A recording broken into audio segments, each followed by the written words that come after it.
Di bawah cahaya remang-remang, wanita cantik penuh misteri, Jiang Ruoruo, melangkah ke mansion megah untuk melamar posisi sekretaris Komandan Xiao. Begitu mereka bertemu, mata pria itu memancarkan kebingungan seolah-olah mereka sudah saling kenal. Ruoruo secara tidak sengaja menjatuhkan pena merah di tangannya, sebuah benda familiar yang membuat Gu Yanting tiba-tiba membeku. Kenangan saat dia hampir kehilangan nyawanya karena pena itu kembali. Saat dia hendak bertindak, dia secara tak terduga ditarik ke dalam pelukan Yanting yang bergerak selangkah lebih cepat. Pembunuhan yang belum sempat dilakukan terputus dalam hitungan detik. Tepat pada saat itu, sebuah suara yang kuat bergema. Komandan Xiao muncul, menyaksikan seluruh adegan intim itu. Ternyata, orang yang Ruoruo ingin bunuh bukan Gu Yanting, melainkan Xiao Li. Ruoruo belum sempat berbuat apa-apa, tapi dia tidak sengaja mendengar dua pria berbicara, mengungkapkan bahwa Yuran, teman seperjuangannya, masih hidup tapi di penjara. Sejak tahu temannya masih hidup, Ruoruo harus menemukan cara untuk menyelamatkannya. Namun, untuk diterima sebagai sekretaris Xiao Li, seorang wanita harus punya anak dan sudah menikah. Tanpa ragu, dia dengan cepat menyiapkan seorang anak laki-laki untuk berperan sebagai putranya. Sementara itu, Xiao Li sedang menginterogasi orang yang pernah mencoba membunuhnya.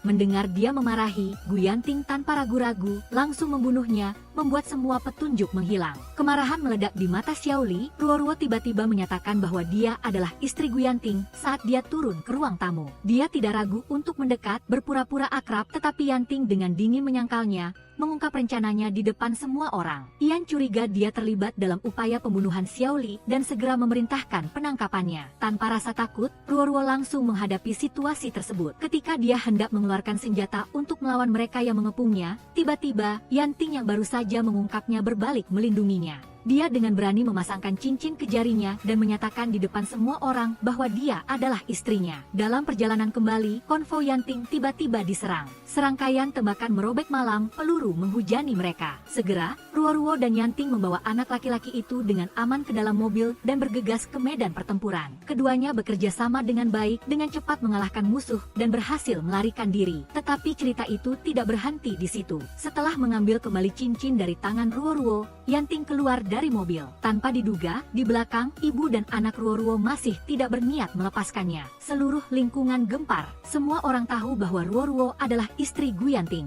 Pujian tak henti-hentinya bergema membuat Yanting tidak bisa menyangkalnya meski dia mau. Dia ingin mengusirnya, tetapi sekarang, jika dia membiarkan Ruoruo dan anak itu pergi, penipuan terhadap Xiao Li pasti akan terungkap. Ditolak tepat di depan pintu, tetapi Ruoruo tidak gentar. Dia dengan berani masuk bersama anak laki-laki itu, mengabaikan tatapan dingin Yanting. Pada titik ini, dia harus menerimanya, memperkenalkannya di depan selirnya, Zidai. Dia adalah istri pertamaku, kami bertemu di Ningcheng. Zidai, berlawanan dengan dugaan Ruoruo, sama sekali tidak menunjukkan ketidaksenangan atau penolakan. Dia bahkan dengan senang hati membantu Ruoruo merapikan barang-barang. Dengan lembut menuntun anak laki-laki itu untuk makan hidangan lezat yang dia siapkan sendiri. Melihat sambutan itu, Ruoruo tidak bisa tidak merasa ada sesuatu yang rumit dalam latar belakang keluarga Yanting. Tetapi saat ini, dia hanya peduli pada satu hal, mencari cara untuk mendekati penjara untuk menyelamatkan Yuran. Karena itu, bagaimanapun caranya, dia harus menempel pada Yanting untuk mencapai tujuannya. Sementara itu, Xiao Li diam-diam mengawasi setiap tindakan mereka berdua. Makan malam berlangsung dalam suasana yang tenang, sampai Zidai tiba-tiba berbicara, membangkitkan kisah cinta antara Ruoruo dan Yanting. Dia dengan dingin menjawabnya dengan singkat, tidak ingin membahas masalah itu lebih dalam. Tetapi begitu Ruoruo menyebutkan lamaran,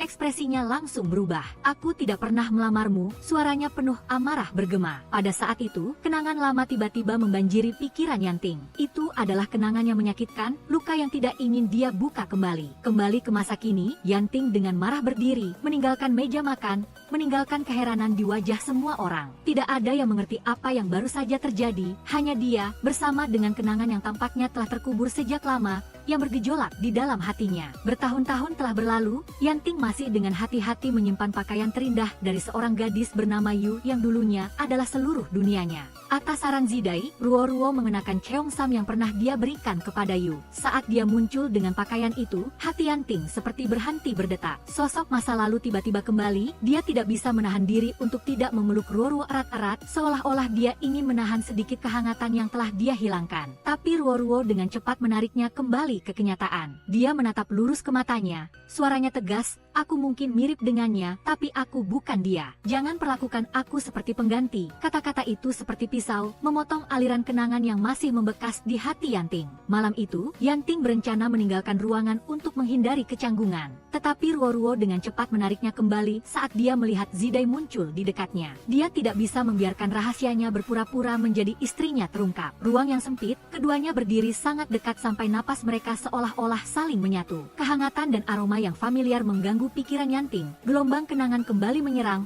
menghapus semua akal sehat. Dalam sekejap itu, dia tidak bisa menahan diri untuk tidak menunduk dan mencium Ruo-Ruo. Terkejut dengan tindakannya, Ruo-Ruo dengan marah hendak melawan, tetapi Yanting selangkah lebih cepat, mendorongnya hingga jatuh dari tempat tidur. Akhirnya, Ruo-Ruo menyerahkan tempat tidur besar kepada Yanting dan meringkuk di tempat tidur kecil, meskipun dia selalu bersikap dingin. Tetapi ketika dia melihat Ruo-Ruo hampir jatuh ke tanah saat tidur, Yanting tidak ragu untuk menangkapnya. Dia diam-diam duduk di tempat tidurnya sepanjang malam. Sampai pagi, karena dia mempertahankan posisi itu terlalu lama, kakinya hampir mati rasa, sampai dia harus meminta asistennya untuk menggendongnya ke mobil. Ruo-Ruo mengambil kesempatan ini untuk secara proaktif menuntut untuk pergi bersamanya. Melihat Yanting berniat menolak, dia tiba-tiba duduk di pangkuannya, memberi isyarat kepada sopir untuk segera mengemudi, membuatnya tidak bisa melawan. Akhirnya, dia berhasil sampai di penjara tempat Mu Ran ditahan. Begitu dia melihat Ruo-Ruo, Mu Ran sangat gembira sampai hampir berteriak. Tetapi hanya dalam sekejap, dia dengan cepat memberi isyarat peringatan. Memahami situasinya, Mu Ran segera menahan emosinya, menyesuaikan ekspresinya seolah-olah mereka tidak pernah saling kenal. Permainan berbahaya baru saja dimulai. Ketika dia melihat Mu Ran, Yanting segera mengenalinya, orang yang pernah bersama pacarnya pada hari yang menentukan itu, hari dia melamarnya. Mata Ruo-Ruo sedikit goyah, tetapi dia masih berusaha untuk tetap tenang. Dia dengan tegas menyangkal hubungan antara dia dan Mu Ran,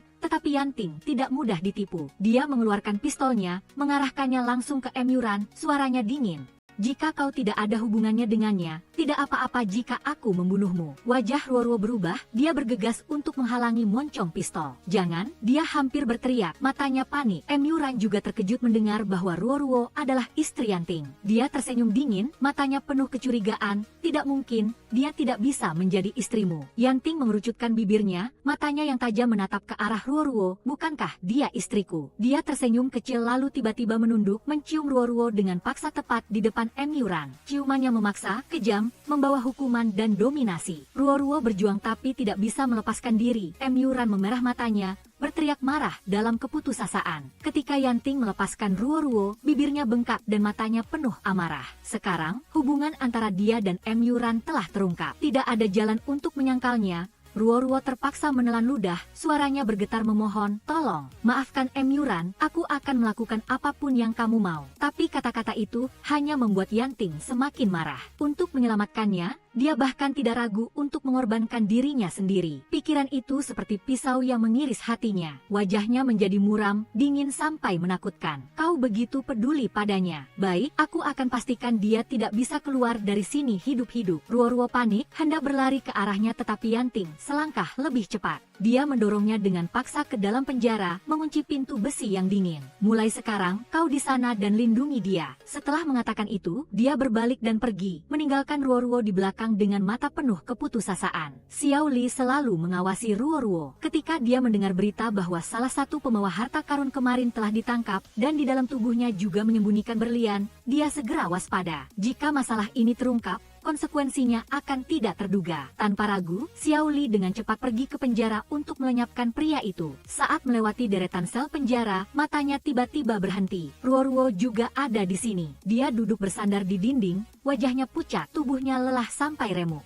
Xiao Li mengerutkan kening, melangkah ke depan jeruji, suaranya acuh tak acuh tetapi tidak bisa menyembunyikan rasa penasarannya. Kenapa kau di sini? Ruo-Ruo mendongak, matanya sedikit mencemooh tetapi nadanya ringan. Yanting, sedang bermain-main denganku? Jawaban yang samar itu tidak membuat Xiao Li curiga. Setelah berpikir sejenak, dia memutuskan untuk membebaskannya. Tetapi begitu dia keluar dari sel, Ruo-Ruo tiba-tiba terhuyung-huyung. Sebelum dia sempat pergi jauh, dia tiba-tiba pingsan di pelukan Xiao Li. Xiao Li tertegun, alisnya sedikit berkerut, dia belum pernah melihatnya selemah ini. Kekhawatiran sekilas di matanya, dia segera memeluknya, memerintahkan istrinya, siapkan air hangat dan pakaian bersih untuknya. Sikap Xiaoli terhadap Ruoruo telah berubah dengan jelas. Kewaspadaannya tampaknya telah berkurang, digantikan oleh sedikit perhatian, sinyal yang bagus. Sementara itu, Yanting juga telah memperoleh informasi tentang tindakan Xiaoli selanjutnya. Hanya dalam 3 hari, Xiaoli akan meminta pabrik produksinya untuk membuat sejumlah besar senjata. Yanting membawa kue ke penjara, tetapi ketika dia tiba, dia baru tahu bahwa Ruoruo telah dibawa pergi oleh Xiaoli. Kemarahan melonjak, dia segera pergi ke Menshan keluarga Xiao untuk menjemputnya. Ruoruo melihatnya muncul, dia sengaja membuatnya kesal, dengan gembira bermain mahjong dengan pasangan Xiaoli.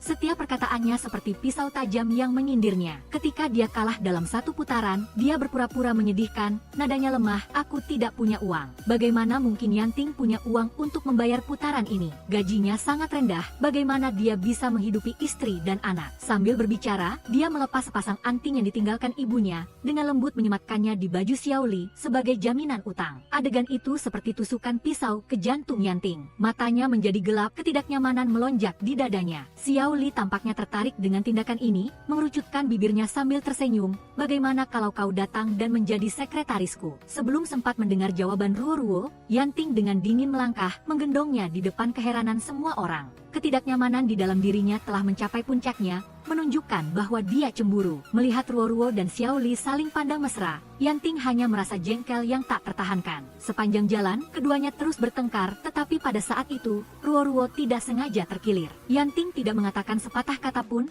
hanya diam-diam berlutut, dengan lembut melepaskan sepatu hak tingginya dan menggendongnya, terus berjalan. Dalam perjalanan pulang, dia tiba-tiba berhenti di depan toko bunga, membeli pot anggrek putih, dan memberikannya kepada Ruoruo. Matanya sedikit bergetar, bayangan masa lalu saat dia diberi bunga anggrek tiba-tiba muncul, membuatnya sejenak linglung. Saat mereka kembali ke rumah, Zidai hendak menyimpan pot bunga itu, tetapi Ruoruo merasa tidak nyaman, bersikeras membawanya ke kamarnya sendiri. Yanting sepertinya mengerti, diam-diam mengambil kembali pot bunga itu, meletakkannya tepat di samping tempat tidurnya. Tidak ada yang mengatakan sepatah kata pun, tetapi ada hal-hal yang tidak perlu dikatakan untuk dimengerti. Zidai sebenarnya adalah orang Xiaoli, yang ditanam di samping Yanting untuk memantau setiap gerakannya. Sementara itu, Ruoruo memasuki kamarnya, matanya tiba-tiba berbinar saat dia melihat pot anggrek putih itu masih ada di sana. Suasana hatinya jauh lebih baik. Dia terus menatapnya, seolah-olah dia menemukan sesuatu yang akrab dari masa lalu. Dia berbisik pada dirinya sendiri tentang kenangan yang terlupakan, orang-orang, cerita-cerita yang telah terkubur. Mungkin, di masa lalu, Yanting telah membuat kesalahan yang membuatnya sangat membenci sampai dia ingin melupakan semuanya. Hari ini adalah hari pertama Ruoruo bekerja sebagai sekretaris di Menshan, tetapi dia tidak sengaja mendengar berita bahwa Yuran telah melarikan diri dalam perjalanan ke tempat eksekusi. Dia tidak bisa diam, jadi dia menggunakan alasan putranya sakit untuk pergi. Ketika dia menemukan Yuran, Ruoruo belum sempat menyapa, tetapi suara tembakan yang memekakan telinga terdengar, peluru dari pistol Yanting menembus tubuh Yuran. Dia menggeliat kesakitan, matanya penuh keputusasaan saat melihat Ruoruo. Tanpa sempat dia bereaksi, Yanting dengan kejam mencekik Yuran sekali lagi, mengirimnya ke surga tepat di depan matanya. Rasa sakit itu seperti merobek hatinya. Ruoruo tertegun melihat adiknya yang tersayang jatuh. Napasnya melemah lalu berhenti. Kemarahan melonjak di dadanya. Menyadari ada orang Xiaoli yang mengawasi, Yanting segera memeluk Ruoruo, tetapi tidak disangka dia malah menusukkan pisau ke dadanya sendiri. Darah membasahi bagian bawah bajunya, tetapi Yanting tetap bersikap seolah tidak ada yang terjadi. Yanting segera membawa Ruoruo kembali ke Menshan. Tetapi begitu mereka kembali ke kamar, dia tidak bisa menahan amarahnya, menyerang dia. Tetapi tidak peduli seberapa keras dia mencoba, dia bukan lawan Yanting. Dalam sekejap, dia dikenalikan olehnya, keduanya berjuang keras di dalam kamar. Saat ini, Yanting untuk menenangkan amarahnya. Dia mengatakan yang sebenarnya bahwa Xiaoli sengaja melepaskan Yuran hanya agar Ruoruo jatuh ke dalam perangkapnya. Kata-kata itu seperti menggosok garam ke luka-lukanya, kebencian membara, akal sehat tersapu dalam kemarahan. Ruoruo dengan cepat mengambil pistol di atas meja, terus-menerus menarik pelatuknya menembak ke arah Yanting. Menyadari dia benar-benar ingin membunuhnya, Yanting segera melompat melalui jendela, menghilang ke dalam kegelapan. Malam itu, Ruoruo mencari keluarga Yun, membawa berita menyakitkan bahwa Yuran telah dibunuh. Kata-katanya seperti pisau yang mengiris dalam suasana yang berat. Sekarang, di mata Ruoruo, Yanting adalah musuh bebuyutan. Ketika dia bertemu Yanting, dia bahkan tidak repot-repot melihatnya. Sikapnya sangat dingin sampai membuat hatinya tenggelam. Ruoruo dengan berani pergi ke kamar dengan Xiaoli untuk berbicara, meninggalkan Yanting berdiri di belakang, matanya tajam dan sedikit cemburu. Malam itu, dia menginap di Menshan keluarga keluarga Xiao. Xiao Li tidak melewatkan kesempatan, membawa sebotol anggur yang enak ke kamar Ruo untuk mengobrol. Di bawah cahaya remang-remang, Ruo menyesap anggur, matanya jauh dan penuh kebencian. Dia secara terus terang mengungkapkan ketidakpuasannya karena terikat dengan Yanting, seorang pria berdarah dingin, kering, tanpa sedikit pun kasih sayang. Ruo sedikit mencondongkan tubuhnya. Suaranya sedikit memohon, "Xiao Li, bisakah kau membantuku melarikan diri darinya?" Xiao Li tertegun sejenak lalu tersenyum tipis, matanya memancarkan rasa geli. Dia secara proaktif mengundang Ruo dan Yanting untuk pergi menonton pertunjukan bersama, tetapi di dalam hatinya dia diam-diam merencanakan sesuatu. Sementara itu, Yanting duduk di ruang kerjanya, membantu bawahannya mengeluarkan peluru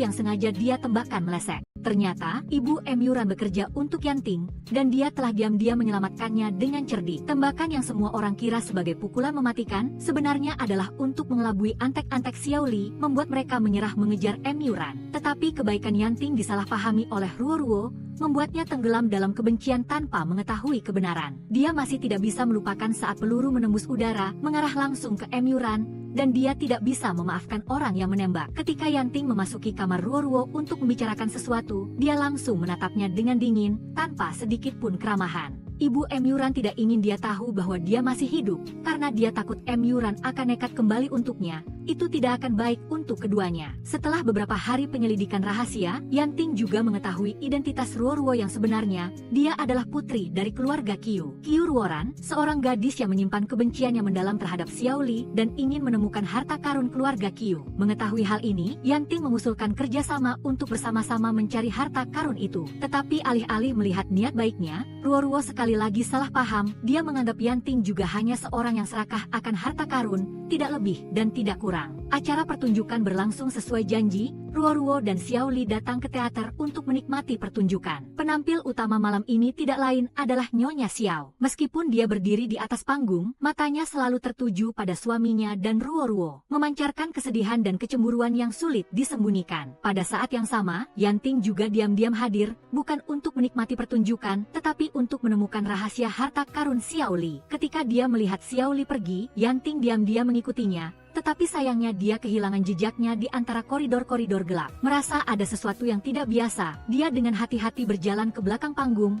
di mana dia curiga harta karun itu disembunyikan. Tetapi begitu dia masuk, Yanting langsung dikepung oleh antek-antek Xiao Li. Di luar, Ruo menyaksikan semuanya tetapi tetap bersikap seolah-olah dia tidak melihat apa-apa. Sementara itu, di atas panggung, pertunjukan baru saja berakhir. Pada saat yang sama Yanting telah selesai menangani antek-antek Xiao Li. Harta karun yang dia rampas dari keluarga Qiu menjadi senjata. Dia sama sekali tidak tahu bahwa Ruo telah diam-diam mengawasi dan mendengar seluruh percakapan. Ketika Yanting kembali, tubuhnya penuh luka, matanya menunjukkan kekecewaan yang jelas. Berbeda dengan dukungan yang dia harapkan, Ruo tetap tenang duduk menikmati konser, membiarkannya sendirian melawan orang-orang Xiao Li. Rasa dingin menyusup ke dalam hatinya. Yanting pergi dengan marah tanpa mengucapkan sepatah kata pun. Di sudut yang gelap, pedagang barat itu mabuk dalam kegembiraan kemenangan, sama sekali tidak menyadari bahaya yang mengintai. Ruo tiba-tiba bertindak, melumpuhkan dua penjaga pribadinya, lalu mengancamnya, memaksanya menyerahkan harta karun itu. Ketika dia mengira semuanya sudah di tangannya,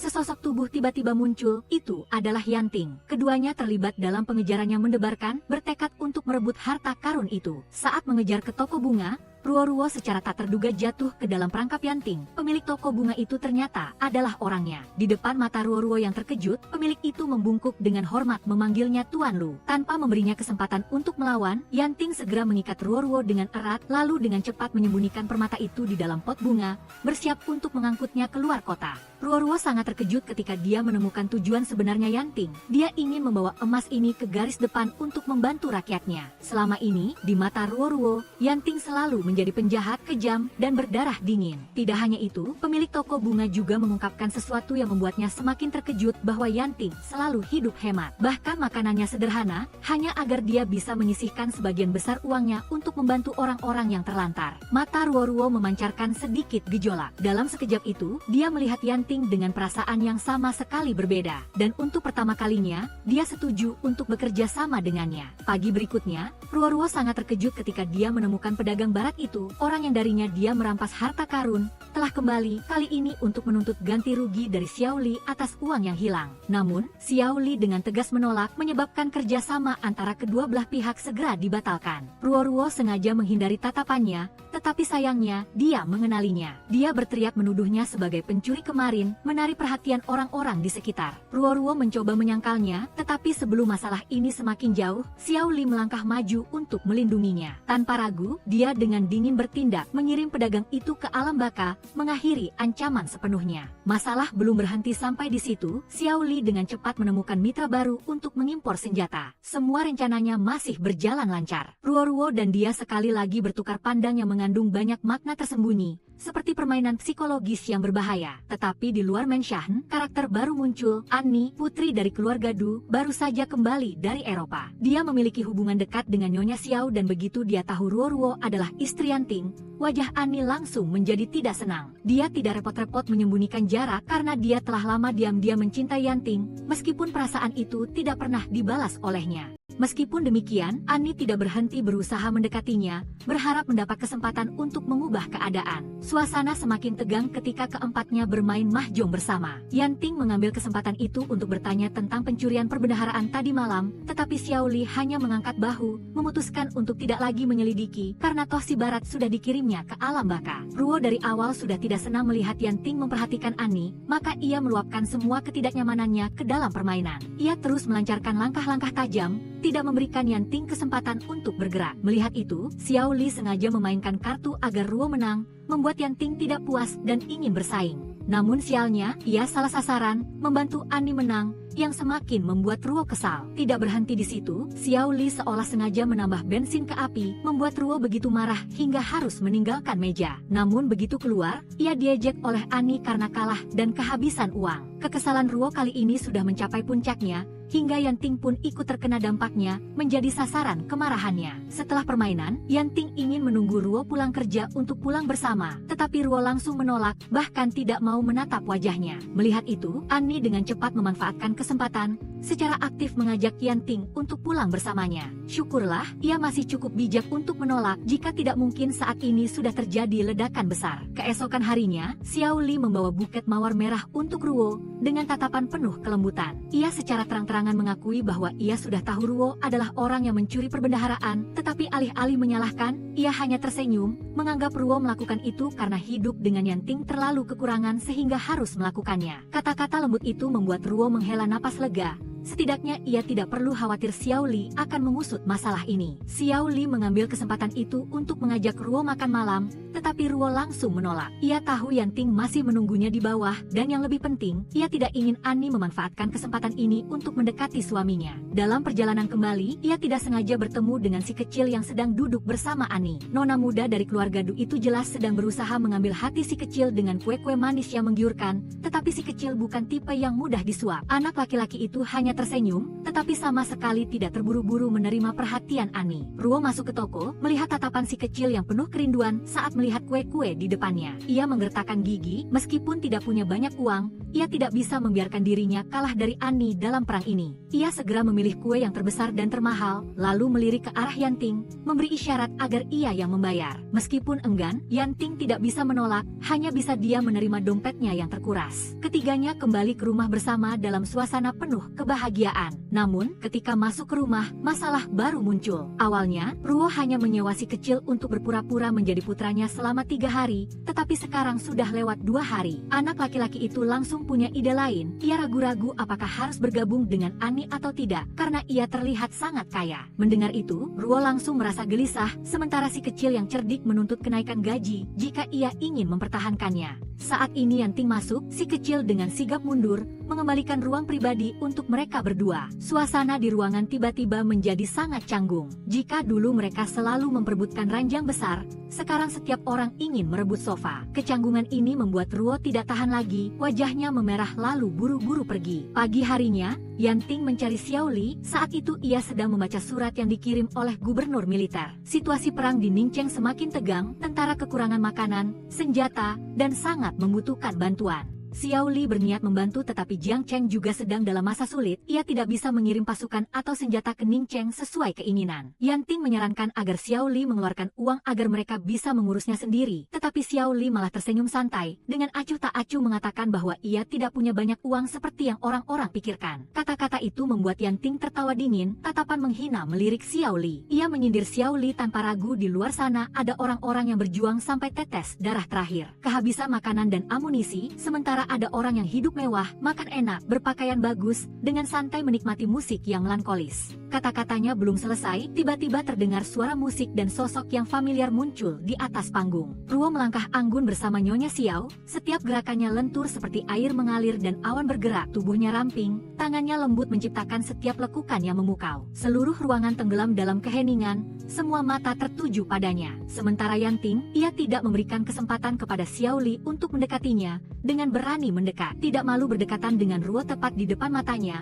Ruo mengungkapkan keinginannya untuk tampil di Menara Wangyu, tempat yang Nyonya Xiao juga setuju agar ia berpartisipasi. Namun tujuan sebenarnya bukan hanya menari dan menyanyi, ia butuh kesempatan untuk perlahan-lahan mendekati harta karun yang sebenarnya milik keluarganya. Dan ini adalah langkah pertama dalam rencananya. Keesokan harinya, pertunjukan pertama Ruo di Menara Wangyu menarik banyak perhatian. Di belakang panggung, ia duduk di depan cermin, tangannya dengan terampil mengoleskan riasan, kecantikan yang tajam dan megah tetapi tetap memancarkan aura misterius. Tepat saat itu, Yan Ting tiba-tiba muncul, matanya tenang, bercampur dengan kekhawatiran saat melihatnya. Karena gadis ini selalu mengambil risiko dan melakukan apa yang ia inginkan, ia sangat khawatir. Ia berjanji akan menemaninya untuk mengambil kembali harta karun keluarga Qiu untuknya. Kata-kata lembut yang penuh perlindungan itu membuat Ruo sedikit terharu. Untuk pertama kalinya, ia merasakan perhatian tulus dari pria ini. Napasnya begitu dekat, tatapannya tegas, tangan hangatnya menyentuh bibirnya dengan lembut. Ruo tanpa sadar merona, jantungnya berdetak lebih cepat. Mungkinkah ia sudah mulai memiliki perasaan terhadapnya? Pertunjukan berjalan lebih lancar dari yang diharapkan. Tarian Ruo seolah memukau seluruh penonton. Setiap lampu berkilauan memantulkan sosok anggunnya di atas panggung. Di bawah, tatapan Yan Ting tidak pernah beralih darinya sedetik pun, sementara Xiao Li perlahan menunjukkan ketidaknyamanan saat menyaksikan pemandangan itu. Ani memperingatkan Nyonya Xiao bahwa Xiao Li mungkin akan jatuh cinta pada Ruo, tetapi Nyonya Xiao hanya tersenyum tipis, tidak menunjukkan emosinya. Setelah pertunjukan selesai, Ruo meninggalkan panggung, tidak sengaja mendengar percakapan penting. Seseorang menyebutkan patung misterius, bahwa selain Xiao Li, tidak ada yang diizinkan menyentuhnya. Ruo langsung curiga bahwa harta karun itu mungkin disembunyikan di dalamnya. Saat semua orang tidak memperhatikan, Ruo menyelinap, dengan lembut membuka kunci ruang rahasia yang tersembunyi di dalam patung dewa. Tepat saat itu, sebuah lampion di aula utama tiba-tiba jatuh, sinyal yang mengindikasikan adanya penyusup. Xiao Li langsung menyadari sesuatu yang tidak biasa. Ia dengan cepat berlari untuk memeriksanya.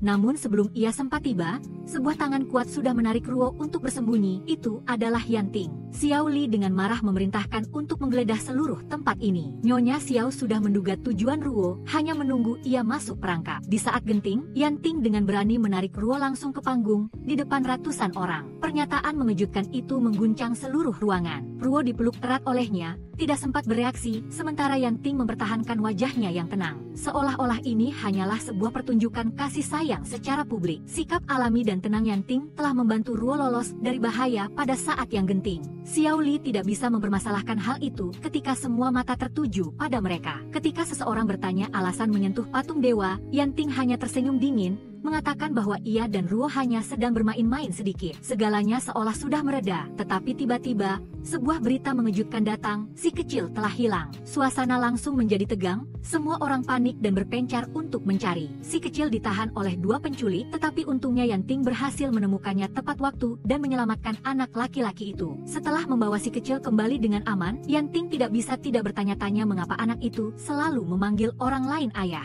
Ketika dengan mata kepalanya sendiri melihat si kecil menerima uang upah dari seseorang yang menyewanya untuk berperan sebagai anak, ia semakin curiga, tahu bahwa ia tidak bisa menyembunyikannya lagi. Ruo memutuskan untuk mengakui semuanya, ia telah menyewa si kecil untuk berpura-pura menjadi putranya agar bisa secara resmi melangkah masuk rumah keluarga Xiao, menjalankan rencana balas dendam. Mendengar ini, Yan Ting terkejut, tetapi yang mengejutkan, alih-alih menyalahkan, ia merasa lega, bahkan sedikit senang. Setelah itu, ketiganya berjalan-jalan di sepanjang jalan, mampir ke toko ubi jalar bakar di pinggir jalan. Tanpa diduga, pemilik toko itu adalah seorang pembunuh bayaran yang disewa untuk membunuh Yanting. Tepat saat menyadari adanya tanda-tanda yang tidak biasa, ia langsung menghindari serangan mendadak dan dengan cepat mengalahkan para penyerang yang bersembunyi. Menyadari target mereka adalah Yanting, Ruo buru-buru membawa si kecil pergi, meninggalkannya sendirian menghadapi musuh. Namun bahaya belum berhenti. Ketika keduanya baru saja lolos dari satu bahaya, sekelompok pembunuh bayaran lain telah muncul, kali ini mengincar Ruo sendiri. Pada saat yang sama, Yanting juga dikejar. Satu sisi ingin mengambil nyawanya,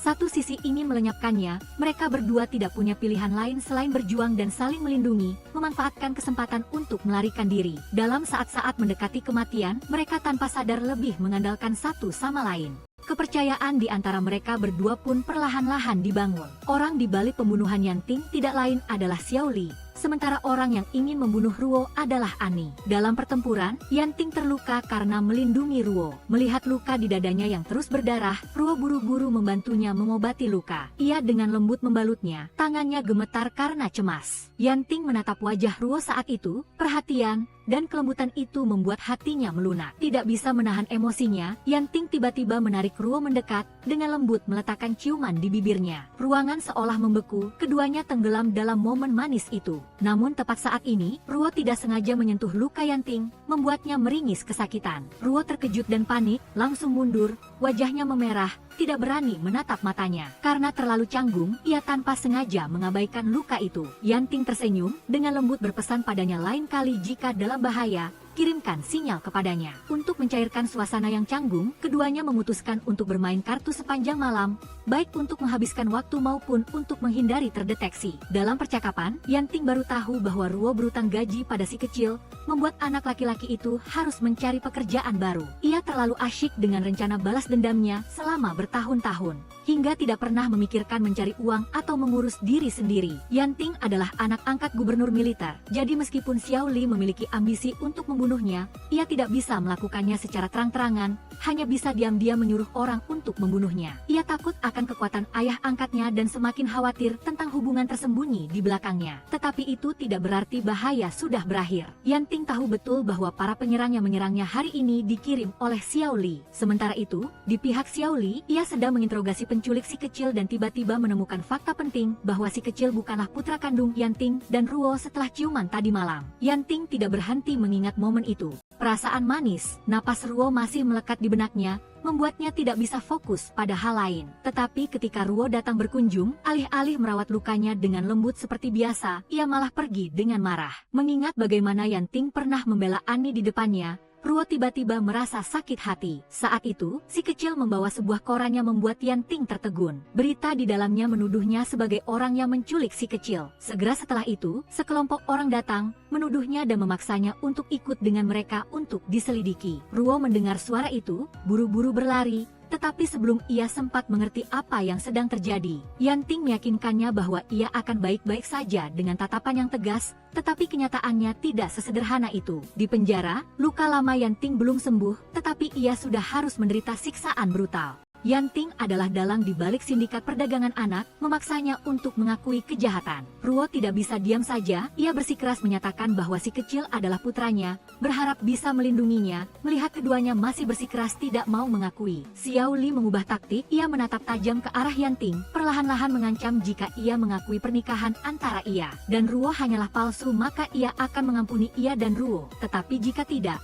Ruo juga akan segera ditangkap karena kejahatan bersekongkol. Ruo gemetar mendengar ancaman Xiao Li, jantungnya mencelos, tangannya tanpa sadar mengepal erat. Ia menoleh ke arah Yanting, hatinya dipenuhi kekhawatiran. Ia tahu Yanting tidak akan tunduk pada musuh demi dirinya, tetapi ia tidak ingin Yanting terus terluka. Namun, saat semua orang menunggu jawaban dari Yanting, ia sama sekali tidak menunjukkan keraguan. Sebaliknya, suaranya terdengar tenang, penuh ketegasan, tidak peduli apa yang terjadi, aku akan tetap mencintainya, ia akan selamanya menjadi istriku. Pernyataan yang jelas itu membuat semua orang di sekitarnya terkejut, bahkan Ruo pun tertegun menatapnya. Dalam sekejap, jantungnya seakan berhenti berdetak. Xiao Li mengepalkan tinjunya, matanya menjadi gelap saat melihat rencana ancamannya gagal. Ia menggertakkan gigi, "Baiklah, aku beri kalian 24 jam. Jika kalian tidak bisa membuktikan hubungan antara kalian dan anak itu, nyawa kalian akan hilang." Seketika, arus listrik yang kuat menyambar tubuh Yanting, membuatnya kejang, bibirnya pucat tetapi tatapannya tetap tegar tidak berubah.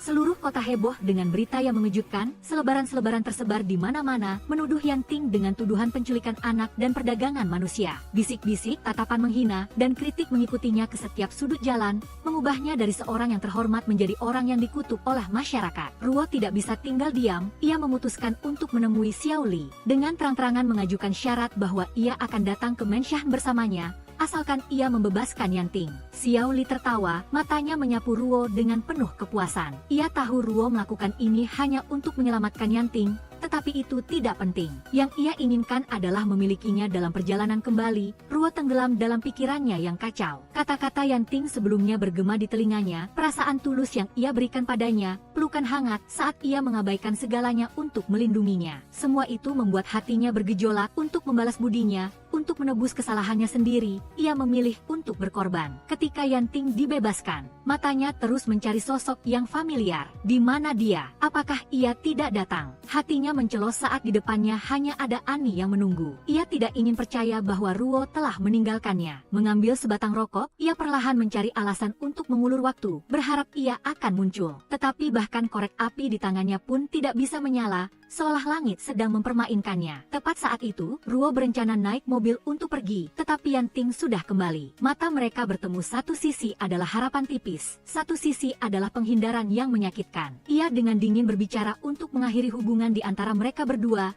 Yanting tertegun. Ia mencoba menahannya, tetapi Ruo menepis tangannya, tidak memberinya kesempatan. Hatinya seperti dicekik, matanya dipenuhi keputusasaan. Di luar, Tilly sudah menunggu, sudut bibirnya terangkat penuh kemenangan melihat pemandangan di depannya. Kemarahan membara di dada Yanting, ia mengepalkan tinjunya, hanya ingin menerjang dan meninju wajah orang yang telah menghancurkan segalanya miliknya. Namun sebelum ia sempat bertindak, Ruo sudah menghentikannya. Ia menatap lurus ke matanya, sengaja mengucapkan kata-kata yang paling kejam. Kata-kata itu seperti pisau yang menancap dalam di hati Yanting. Tilly puas melihat wajahnya yang kesakitan, tidak lupa meninggalkan tatapan provokatif sebelum menarik Ruo pergi. Ia tidak melawan. Yanting berdiri diam di tengah malam, pikirannya kosong.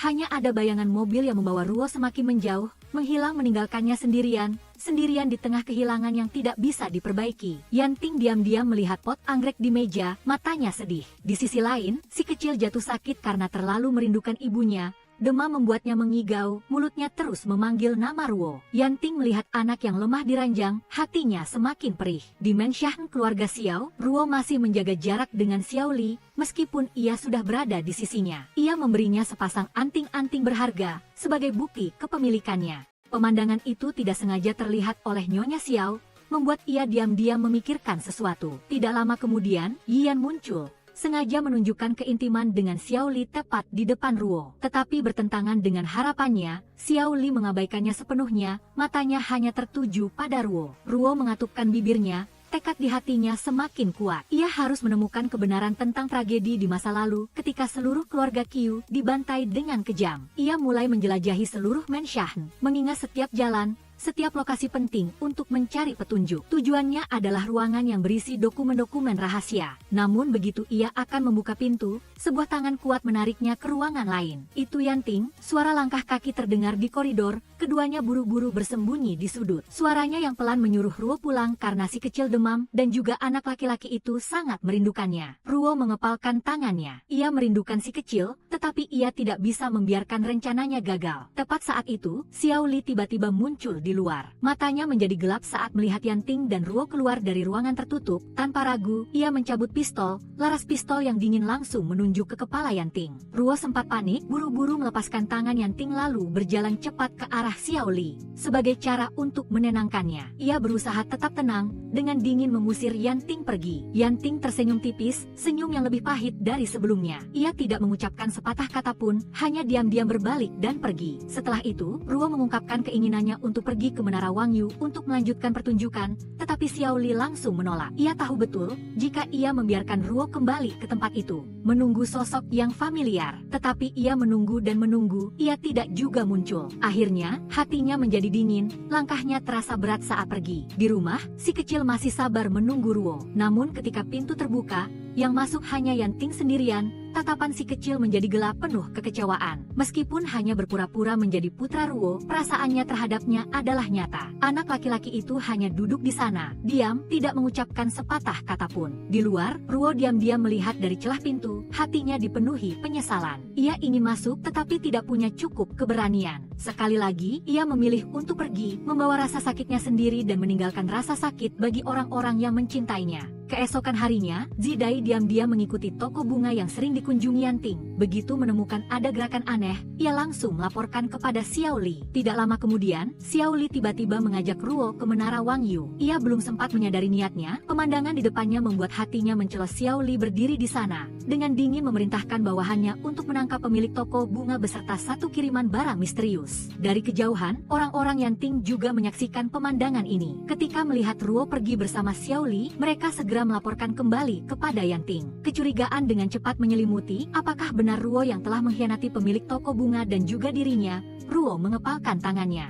Ia tahu betul, pemilik toko bunga itu bukan hanya penjual bunga biasa, ia juga adalah orang yang dihormati Yanting, bahkan dianggap seperti ayah kandungnya. Ia tidak bisa membiarkan ia mati di tangan Xiao Li. Tanpa ragu, ia diam-diam menghubungi Yanting, menginformasikan tentang waktu dan tempat eksekusi Paman Li. Ia ingin bekerja sama dengannya untuk menyelamatkannya. Bawahan Yanting langsung menolak, masih mencurigai Ruo memiliki niat buruk terhadapnya. Tetapi Yanting tetap pada pendiriannya. Apapun yang terjadi, ia harus menyelamatkannya. Keesokan paginya, setelah semalaman disiksa secara brutal, Paman Li digiring ke tempat eksekusi. Tetapi waktu eksekusi dipercepat 10 menit dari yang diperkirakan. Untungnya Yanting juga tiba tepat waktu untuk menangani antek-antek Xiao Li di luar. Ruo sudah menyusup ke kerumunan, dengan cepat menyelinap ke samping Paman Li, melepaskan ikatannya. Tetapi tepat saat itu sebuah cahaya tajam melintas di udara dan langsung menusuk leher Paman Li, membuatnya pingsan dalam pelukan Ruo. Mata Ruo terbelalak, jantungnya seakan berhenti berdetak. Sebuah tusuk konde tertancap dalam di leher Paman Li, darah merah membasahi pakaiannya. Itu adalah tusuk kondenya. Semua ini adalah bagian dari rencana Xiao Li dan Ani. Mereka ingin memecah belah ia dan Yanting. Yanting muncul. Ketika matanya melihat tusuk konde berdarah di leher Paman Li, wajahnya langsung menjadi muram. Apakah itu jepitan rambut milik Ruo? Apa dia yang membunuh paman? Kemarahan meledak, dia menatapnya dengan tatapan dingin yang belum pernah terjadi sebelumnya. Suaranya penuh duka, tetapi matanya dingin dan menakutkan. Dia mengangkat pistolnya dan menodongkannya langsung padanya, tetapi Ruo tidak mundur. Sebaliknya, dia meraih tangannya, menariknya lurus ke arahnya dan meletakkannya di dahinya. Tangan Yanting gemetar, tetapi pada akhirnya, dia tidak bisa menembak dan memilih untuk pergi. Ruo merasa bingung mengapa Xiao Li tampaknya mengetahui setiap tindakan dengan jelas. Semakin dia berpikir, semakin dia curiga ada seseorang yang menguping. Kembali ke kamar, dia mengobrak-abrik semuanya untuk mencari petunjuk dan kemudian matanya berhenti di sudut pot bunga. Sebuah alat penyadap kecil, dia mengepalkan tangannya dengan erat. Tidak ada penyesalan di hatinya. Karena pengawasan inilah, Paman Li harus mati secara tidak adil. Tidak dapat menahannya lagi, Ruo segera mencari Yanting, tetapi sebagai balasannya, dia hanya mendapatkan sikap dingin yang kejam. Dia bahkan tidak meliriknya sekalipun. Namun, Yanting bukanlah tipe orang yang akan membiarkan segalanya begitu saja. Dia bertekad untuk membalas hutang darah ini. Malam itu juga, dia dan rekan-rekannya diam-diam melakukan rencana untuk meledakkan pabrik amunisi Paman Li. Api berkobar menghanguskan segalanya, menghancurkan produksi senjata sepenuhnya. Berita itu dengan cepat menyebar. Keluarga Du, salah satu mitra penting Paman Li, juga memutuskan untuk menunda negosiasi kerjasama. Sebuah langkah yang cukup untuk membuat Paman Li menderita kerugian besar. Sementara itu, Ian tidak sengaja mendengar berita bahwa Paman Li akan mengirim orang ke VNG Muitlao untuk memburu Yanting. Ingin memprovokasi Ruo, dia sengaja mendatanginya, mengungkapkan bahwa VNG Muitlao bukan hanya sebuah teater, tetapi sebenarnya adalah kekuatan tersembunyi Paman Li. Ruo tetap mempertahankan ekspresi tenangnya, seolah-olah dia tidak peduli. Tetapi di dalam hatinya, dia sudah memiliki perhitungannya sendiri. Mengetahui bahwa Paman Li sedang mengawasi, dia sengaja menggunakan kata-kata tajam untuk memprovokasi Yan. Selama saya menginjakan kaki di kediaman keluarga Xiao, saya akan menjadi istri sah.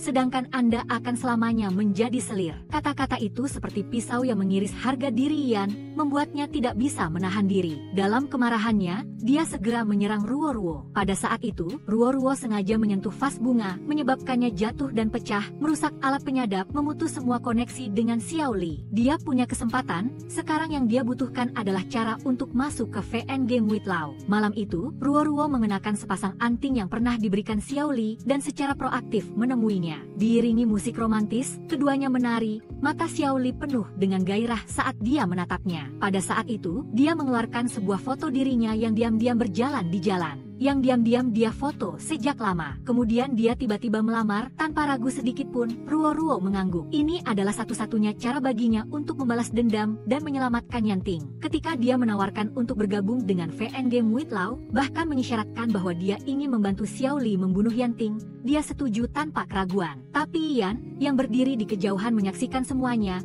tidak bisa menerimanya. Dia segera masuk dan memprotes, tetapi yang dia dapatkan hanyalah sikap dingin Xiao Li. Sebuah tatapan tajam menyapu, dan segera, dia memerintahkan Yi Yan untuk dikurung. Karena sejak awal, pernikahan antara dia dan Yi Yan hanyalah sebuah langkah untuk mengkonsolidasikan kekuatan VNG Muid Lao. Ruo-Ruo mendengar rencana pembunuhan Yi Yan. Dia tidak bisa tinggal diam. Dalam kegelapan malam, dia diam-diam menyelinap ke penjara, membantu Yi Yan melarikan diri. Setelah melarikan diri, Yi Yan segera mencari ayahnya, pria berkuasa dari keluarga Du. Dia sangat berterima kasih kepada Ruo-Ruo karena telah menyelamatkan putrinya. Ruo-Ruo kemudian membawa orang-orang dari VNG Muid Lao untuk mencari Yanting, membawa sesuatu yang membuat hatinya menciut kartu pernikahan dia dan Xiao Li. Matanya menjadi gelap ketika dia melihat kartu itu. Yanting terdiam, hatinya hancur ketika dia menyadari bahwa dia benar-benar akan menjadi istri musuhnya. Tetapi bagi Ruo-Ruo, itu adalah satu-satunya cara untuk membuatnya tetap aman. Dia menerima bahwa dia akan membencinya. Gi kecil, anak yang selalu menganggap Ruo-Ruo sebagai ibunya,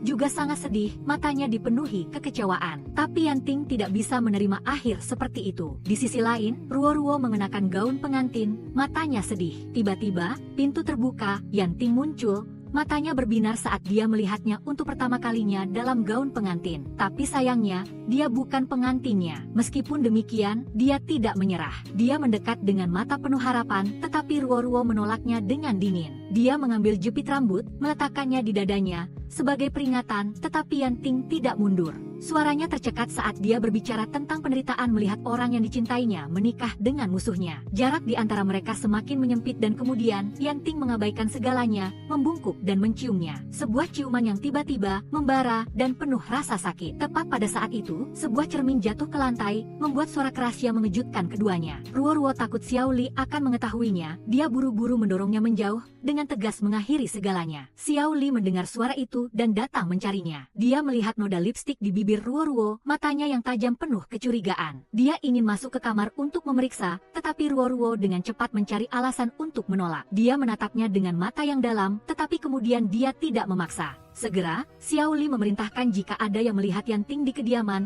segera bunuh tanpa ampun. Ketika Ruo-Ruo kembali, Yanting sudah menghilang. Ternyata, dia diam-diam memanjat keluar melalui jendela. Tapi dia tidak pergi, dia punya rencananya sendiri. Yanting memutuskan untuk menculik pengantin wanita. Zidai mencoba menghentikannya dengan keras, memperingatkan bahwa jika dia membuat masalah di hari pernikahan, Xiao Li tidak akan mengampuninya. Tapi Yanting tidak peduli, bahkan jika dia mati, dia tidak akan membiarkan Ruo-Ruo menikahi Xiao Li. Pernikahan berlangsung dalam suasana hikmat. Xiao Li tersenyum puas ketika dia akan mendapatkan wanita yang dicintainya. Tapi Ruo-Ruo benar-benar sebaliknya, dia tidak menunjukkan emosi apapun. Saat membaca sumpah, dia sempat ragu, tetapi kemudian tetap menjawab, segalanya tampak akan segera berakhir. Tiba-tiba, pintu besar terbuka, Yanting memimpin pasukannya, menyerbu langsung ke aula upacara. Tanpa ragu sedikit pun, dia berdiri di depan semua tamu, matanya tegas, saya datang untuk menculik pengantin wanita. Keangkuhan dan ketegasannya mengguncang seluruh aula. Dia mengeluarkan sebuah cincin dari sakunya, cincin yang pernah dia gunakan untuk melamarnya bertahun-tahun yang lalu. Sekali lagi, dia menunjukkannya di depan Ruo-Ruo, dengan sungguh-sungguh melamarnya di depan semua orang. Xiao Li sangat marah, dia mengeluarkan pistolnya dan bersiap untuk menarik pelatuk. Dua pria memperebutkan satu wanita. Ketegangan ketegangan memuncak. Suasana terasa membeku, tetapi yang tidak disangka-sangka adalah Ruo-Ruo menampar Yanting dengan sangat keras. Kejutan tidak berhenti di situ, Emyuran dan Annie muncul, keduanya dengan gaya yang elegan dan anggun. Tapi yang mengejutkan Ruo-Ruo adalah Emyuran masih hidup. Dia berlari, memeluknya erat-erat, tetapi Xiao Li tidak membiarkannya. Dia maju untuk menariknya kembali. Tepat pada saat itu, tiga pria dari tiga kekuatan besar secara bersamaan mengacungkan pistol ke arah satu sama lain,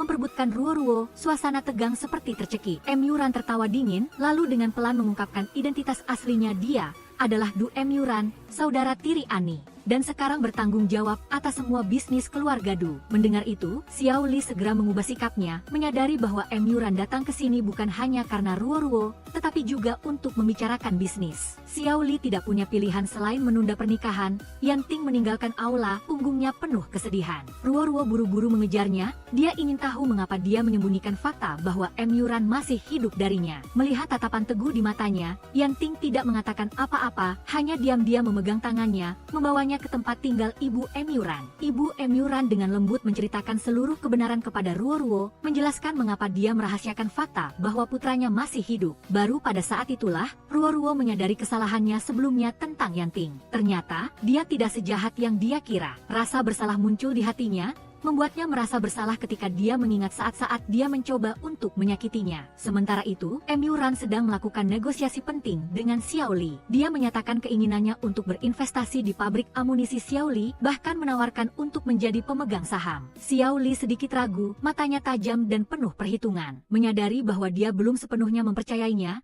Emyuran hanya tersenyum tipis dan membuat janji untuk lain waktu. Di sisi lain, Ruo-Ruo, karena rasa bersalah, secara proaktif meminta maaf kepada Yanting. Untuk menebus kesalahannya, dia dengan lembut mengoleskan telur pada bekas merah di wajahnya, sebagai cara untuk menenangkannya. Suasana di antara keduanya perlahan-lahan mereda, tetapi Yanting masih keras kepala, dengan lembut bertanya apakah dia ingin kembali bersamanya. Pertanyaan itu seperti pisau yang mengiris hati Ruo-Ruo. Dia ingin pergi, ingin melepaskan segalanya dan melarikan diri bersamanya, tetapi jika dia melakukannya, Yanting akan berada dalam bahaya yang lebih besar. Dia tidak bisa seegois itu, sekali lagi dia harus mengesampingkan perasaannya dan menolak dengan dingin. Yanting terdiam, matanya perlahan-lahan menjadi gelap. Tanpa mengatakan sepatah kata pun, dia berbalik dan pergi. Langkah kakinya membawa amarah dan patah hati. Sesampainya di kediaman, Xiao Li semakin berhasrat untuk memiliki Ruo-Ruo sepenuhnya. Dia ingin dekat dengannya, ingin menyentuhnya, tetapi tatapannya yang menghindar membuat kemarahan di dalam dirinya meledak. Ketika dia membungkuk untuk menciumnya,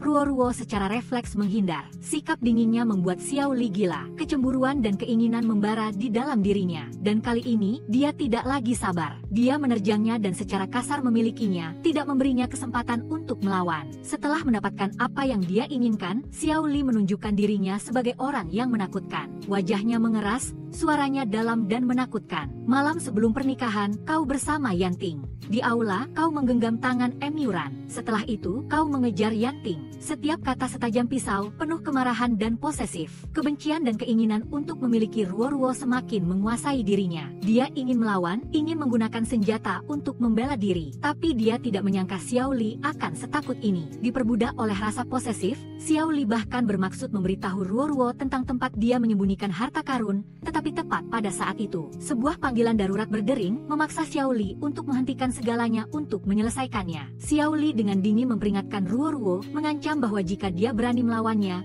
Yanting dan Emyuran pasti akan membayar harganya. Keesokan paginya, Xiao Li sengaja memanggil Yanting ke kediaman untuk menegaskan kepemilikannya. Dia memberitahu Yanting bahwa mulai sekarang, dia harus menyapa Ruo-Ruo sebagai kakak ipar dan adik ipar. Yanting diam, tetapi ketika matanya tidak sengaja menyapu leher putihnya yang halus, di mana masih ada bekas kepemilikan, kemarahan diam-diam meledak di dadanya. Dia ingin marah, ingin mendapatkannya kembali, tetapi saat ini dia tidak bisa berbuat apa-apa selain menahan rasa sakit dan berbalik untuk pergi. Pada saat yang sama, Annie muncul tanpa ragu-ragu menggenggam erat tangan Yanting, seolah-olah ingin menyatakan kepemilikannya di depan Ruo-Ruo. Melihat pemandangan itu, hatinya terasa berat, tetapi dia hanya bisa diam-diam berbalik. Emyuran juga mengunjunginya, matanya khawatir saat melihat tangannya tidak sengaja tertusuk duri mawar dan berdarah. Tanpa ragu, dia menariknya untuk mengobati lukanya. Yanting berdiri di kejauhan mengamati semuanya, lalu tiba-tiba melontarkan kata-kata sindiran yang ironis, yang membuat Xiao Li marah tetapi dia tetap menahannya. Yuran dengan hati-hati membalut luka Ruoruo, matanya penuh kekhawatiran. Tapi meskipun waktu telah berlalu, kakinya belum sepenuhnya pulih dari dampak peluru yang ditembakkan oleh Yanting sendiri saat itu. Ruoruo menjelaskan, berharap Yuran mengerti bahwa pada hari itu Yanting melakukannya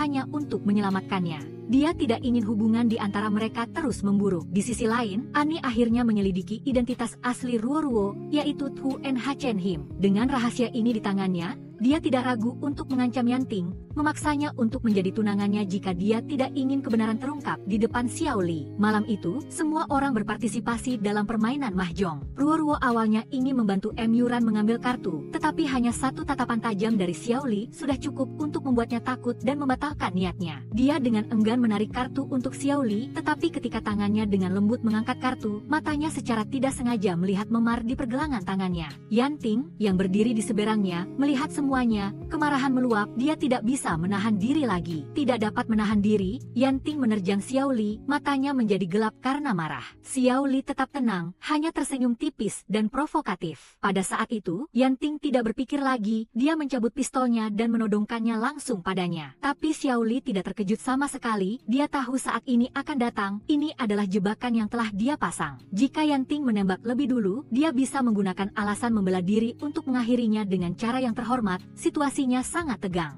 Tetapi tepat ketika Xiao Li akan bertindak, Ruoruo mengabaikan segalanya dan bergegas untuk melindungi Yanting, menggunakan tubuhnya untuk melindunginya dari pengepungan. Dia tidak bisa membiarkannya jatuh ke dalam perangkap Xiao Li, melihat wanita yang dicintainya masih setia melindungi orang lain.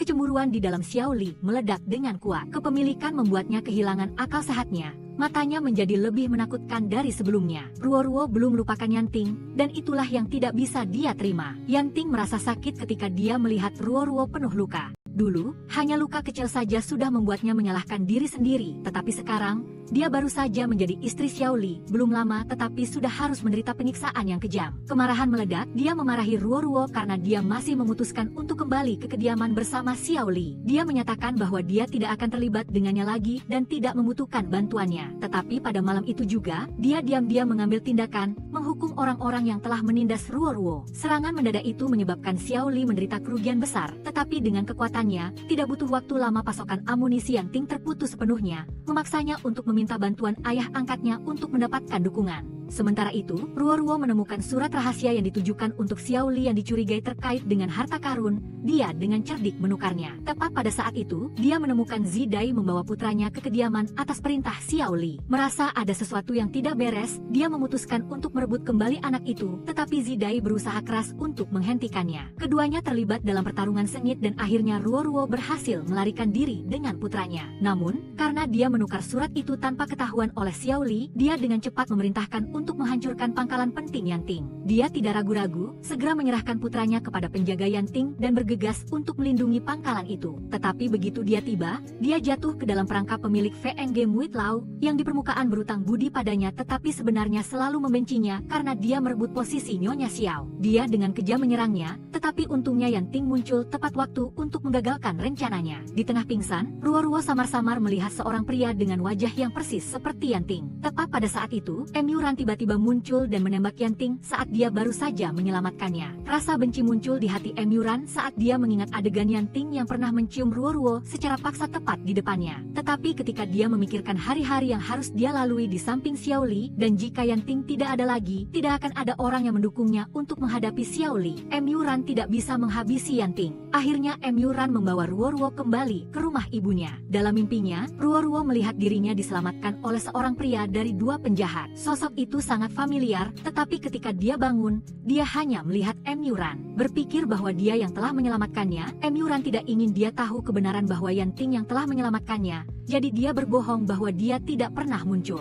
Pada saat yang sama, Yanting yang baru saja sadar langsung ingin mencari Ruoruo, tetapi kesehatannya belum memungkinkan, dia hanya bisa pasrah membiarkan bawahannya menahannya.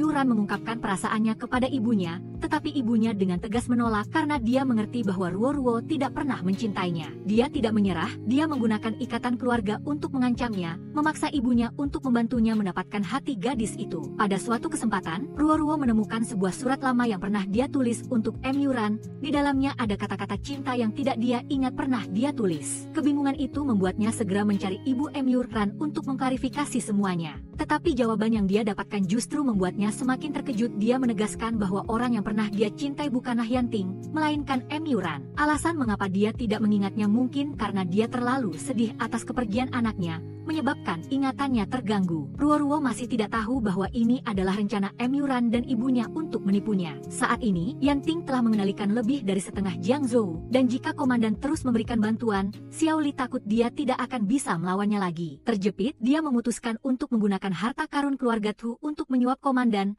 memutus jalur pasokan Yanting.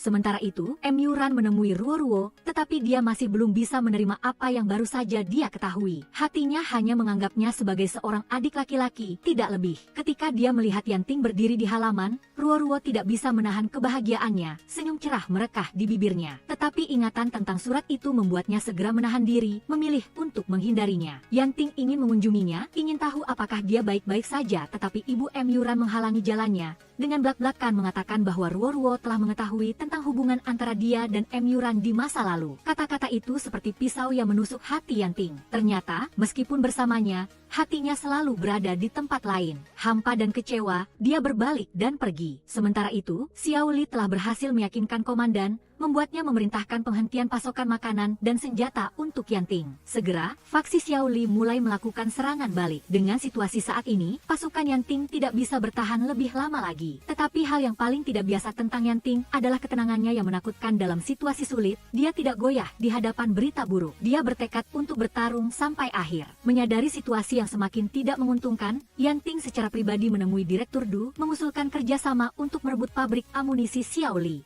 Jika berhasil, Xiao Li akan benar-benar hancur, terutama karena harta karun keluarga Tu telah dipindahkan ke tangan ayah angkat Yanting. Untuk meyakinkan Direktur Du, dia berjanji akan melindunginya selama dia menyediakan senjata dan amunisi yang memadai. Kesepakatan yang menggiurkan seperti itu, Direktur Du tidak bisa menolak. Dia segera setuju, tetapi itu belum semuanya. Sebagai mantan anggota keluarga Tu, dia juga memiliki tugas untuk membersihkan nama Tu Nim Him setelah pabrik amunisi menjadi milik faksi Yanting. Negosiasi berakhir dengan kepuasan kedua belah pihak. Malam itu, pasukan Yanting diam-diam menyelinap ke pabrik amunisi Xiao Li, menjatuhkan semua penjaga dalam sekejap mata. Sementara itu, Xiao Li dengan santai menikmati kemenangan yang dia pikir sudah ada di tangannya. Tetapi ketika berita serangan ke pabrik amunisi sampai, dia menjadi marah, matanya penuh dengan kemarahan. Dan saat ini, Tuan Du telah berhasil menguasai pabrik amunisi. Ruo-Ruo tidak sengaja membaca berita bahwa ayahnya telah dibersihkan namanya. Kegembiraan meledak di dadanya, air matanya jatuh karena bahagia dan terharu. Dia tahu betul bahwa semua itu berkat Yanting. Ruo-Ruo mencari Yanting untuk berterima kasih padanya, tetapi ketika dia berdiri di depannya, dia tidak tahu bagaimana harus menghadapinya.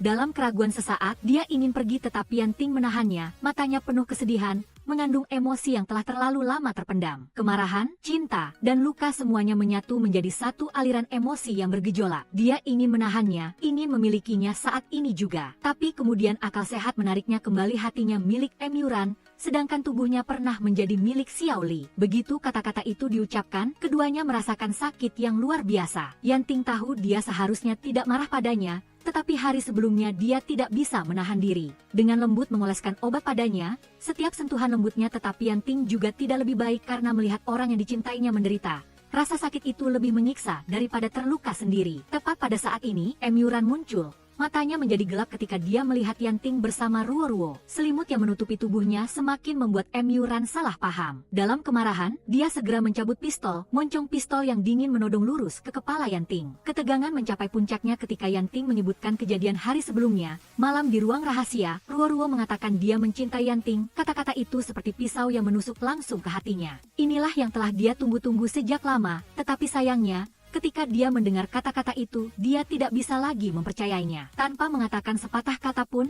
Yanting berbalik dan pergi. Hanya dengan cara ini dia bisa menahannya. Sementara itu, situasi Xiao Li menjadi semakin genting. Pasukannya panik, dia segera menelepon komandan, memohon bantuan. Tetapi bagi komandan, Yanting dan Xiao Li sama-sama penting. Siapapun yang menguasai Jiangcheng tidak akan membuat banyak perbedaan. Xiao Li kemudian menceritakan kejahatan Yanting, berharap dapat membalikkan keadaan. Gubernur menelepon Yanting untuk memperingatkannya bahwa Tuan Du adalah seorang pedagang yang licik, jadi dia ingin Yanting merebut kembali pabrik amunisi. Gubernur juga menyarankan Yanting cara tercepat untuk mendapatkannya kembali, yaitu dengan menikahi putri Tuan Du, Ani. Tapi jika dia setuju, dia tidak bisa meninggalkan Ruo-Ruo. Menghadapi pilihan yang sulit, hatinya dipenuhi dengan konflik dan tak lama kemudian, Tuan Du mengadakan pesta teh mengundang Yanting untuk membahas pernikahan. Dia mengajukan syarat setelah menikah, Yanting akan menguasai 20% dari saham pabrik amunisi, ayah angkatnya 30%, dan keluarga Du 50%. Sebuah pembagian yang bijaksana namun juga penuh kendali, mengejutkan, Yanting tidak menolak. Dia dengan tenang mengumumkan bahwa gaun pengantin sudah dipesan dan pernikahan akan berlangsung dalam 2 hari. Annie tercengang oleh keputusan tergesa-gesa ini, tetapi kegembiraan mengalahkan segalanya. Dia masih merasa sangat bahagia karena akan menikahi orang yang dia cintai sejak lama. Saat itu, Nyonya Li muncul. Yanting berubah 360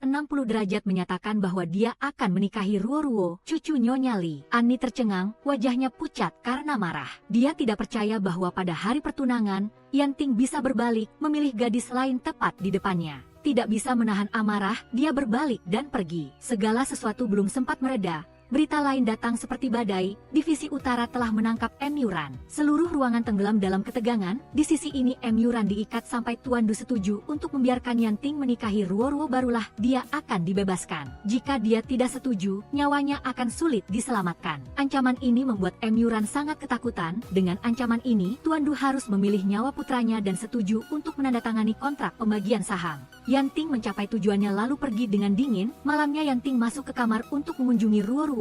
Ketika melihatnya dia sangat bahagia karena berpikir dia tidak akan pernah bertemu dengannya lagi. Ketika mendengar Yuran ditangkap, Ruo-Ruo tanpa ragu setuju untuk menikahi Yanting. Melihatnya demi Yuran rela menanggung segalanya membuat dia sangat marah dan pergi meninggalkan Ruo-Ruo sendirian di dalam. Yanting juga tidak terlalu senang. Pihak Xiao Li semakin berbahaya saat ini. Tuan Du menelepon dan mengungkapkan identitas asli Ruo-Ruo yaitu putri tunggal Qiu Nian Yuan, nona muda dari keluarga Qiu.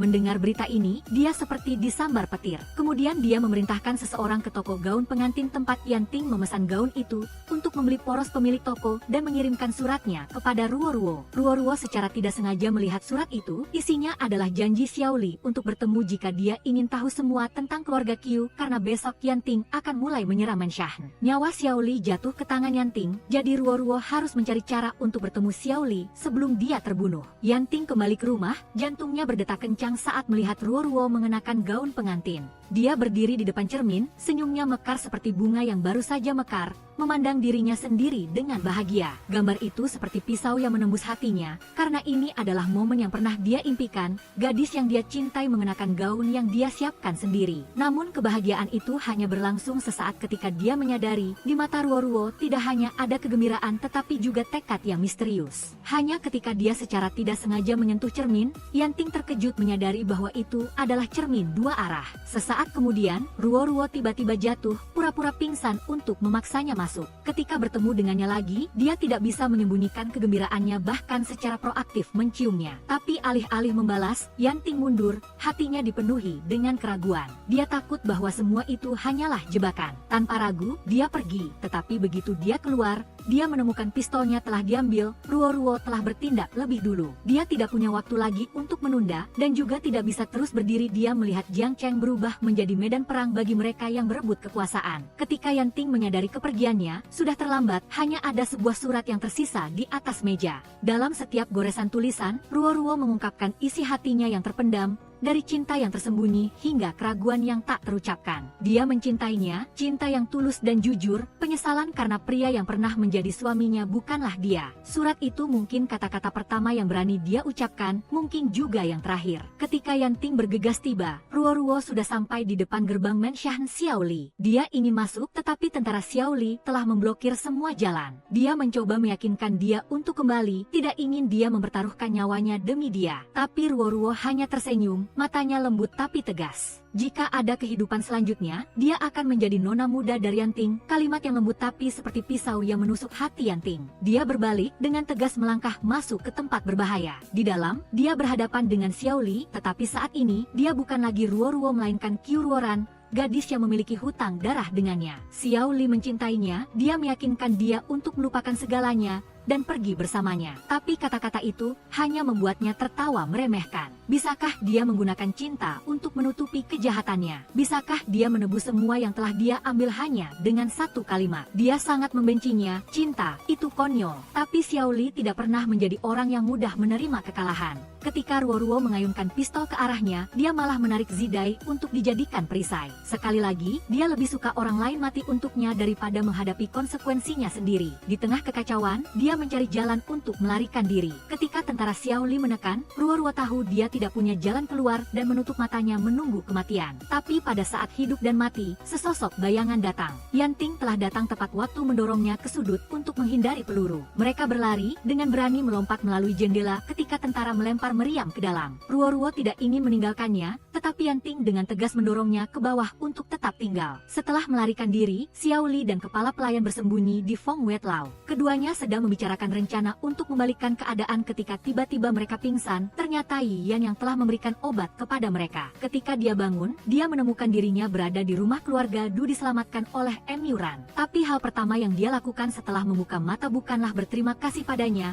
melainkan bertanya tentang Yanting. Dia mengabaikan lukanya, bergegas keluar mencarinya. Tapi ketika kembali ke tempat yang akrab, semua hanya tinggal tumpukan puing. Mengingat senyum dan matanya, hatinya hancur, air mata tidak bisa ditahan dan mengalir. Jiang Cheng sekarang sangat rumit, Yanting dan Xiao Li keduanya hilang. Saat itu, Tuan Du merencanakan untuk merebut kekuasaan dengan menyuap Kapten Gu dengan sejumlah besar uang agar bisa menguasai Jiang Cheng. Tapi untuk tidak membiarkan ambisinya tercapai, Ruo muncul di tangan dengan pistol Yanting yang ditinggalkan. Dia dengan jelas menyatakan bahwa dia akan menjadi komandan divisi utara sampai Yanting kembali. Postur gagah berani itu membuat semua orang yang dihadapinya gemetar. Tuan Du kesal tapi tidak bisa berbuat apa-apa ketika uang yang dia bawa diambil oleh Ruo.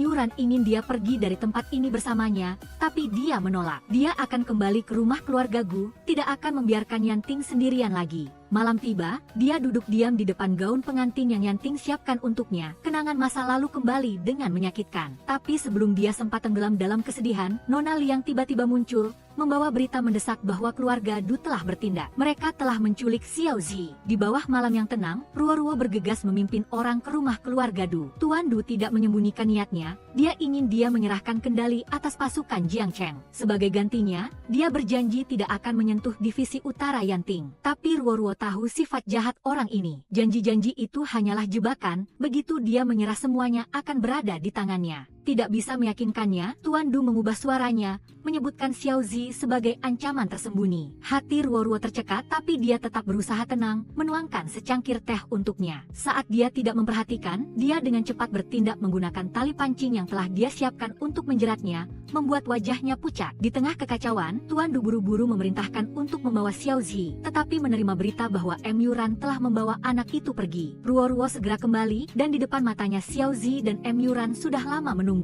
Bertemu kembali dengan anak yang selalu dia khawatirkan, hatinya meledak dalam kebahagiaan. Anak laki-laki itu masih sehat, Yuran masih berharap dia kembali bersamanya, tetapi hatinya sudah lama menjadi milik Yanting. Antara dia dan ayah Yuran sudah ada terlalu banyak kebencian, dia tidak ingin dia berada dalam posisi yang sulit lagi. Tapi Yuran tidak mau menyerah, dia memeluk Ruo, memberinya ciuman tanpa peringatan. Ruo segera mendorongnya, matanya memancarkan kemarahan. Orang di depannya saat ini sangat asing, dia tidak bisa terus berlarut-larut dengannya lagi. Ruo terus menunggu tetapi tidak melihat Yanting kembali. Dalam kesedihan dan keputusasaan, dia mengenakan gaun pengantinnya, berjalan ke aula pernikahan yang kosong dan memutuskan untuk mengadakan upacara pernikahan sendirian.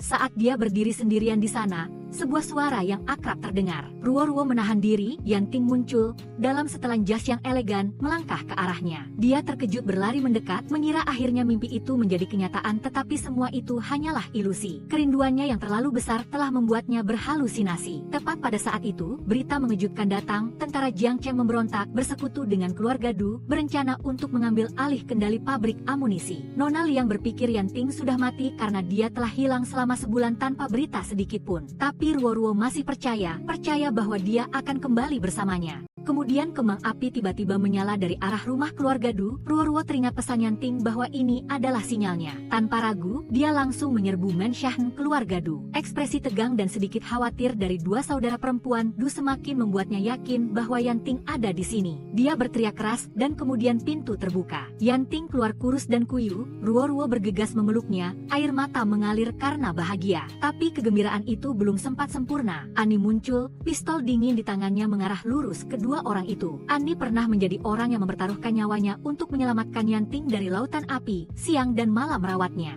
Tapi pada akhirnya tetap tidak bisa menempati sudut kecil di hatinya. Sakit, putus asa, dia berniat menarik pelatuk, tetapi Yanting tetap berdiri di depan Ruo-Ruo tanpa ragu sedikit pun. Melihatnya seperti itu, Annie teringat kembali ke masa lalu ketika dia sendiri pernah ingin mengakhiri hidupnya tetapi diselamatkan olehnya. Pertama kali mereka bertemu juga merupakan momen takdir itu. Meskipun belum sepenuhnya pulih, tetapi karena kerinduan akan istri dan anak, Yanting rela mengorbankan segalanya untuk mengirimkan sinyal agar dia datang mencarinya. Ketika keduanya bertemu lagi, mereka berbagi ciuman yang membara dan bersama-sama menikmati malam yang tak berujung. Keesokan harinya, Annie mengajak Ruo-Ruo bertemu. Tujuan pertemuan kali ini adalah dia ingin mengucapkan selamat tinggal kepada Ruo-Ruo untuk pergi ke luar negeri, meninggalkan masa lalu yang sedih di sini dan menghindari Yanting. Di sisi lain, meskipun Xiao Li pernah memperlakukannya dengan buruk, Ian tetap sepenuh hati merawatnya. Dia mengakui dia memiliki perasaan untuknya tetapi dia tetap acuh tak acuh seolah tidak ada apa-apa. Pagi pertama setelah perdamaian, Ruo-Ruo dengan cekatan masuk ke dapur ingin merbusuk untuk memulihkan Yanting tetapi setelah berusaha sepanjang pagi masih belum ada hasil. Jadi Xiao Zi dan Yanting harus makan biskuit untuk menghilangkan lapar. Setelah itu di atas meja penuh dengan makanan tetapi sayangnya tidak ada satupun yang bisa dimakan. Mengetahui Ruo-Ruo menyukai kembang api, jadi hari ini Yanting secara khusus menyiapkannya untuknya. Tidak di luar dugaan, dia sangat menyukainya,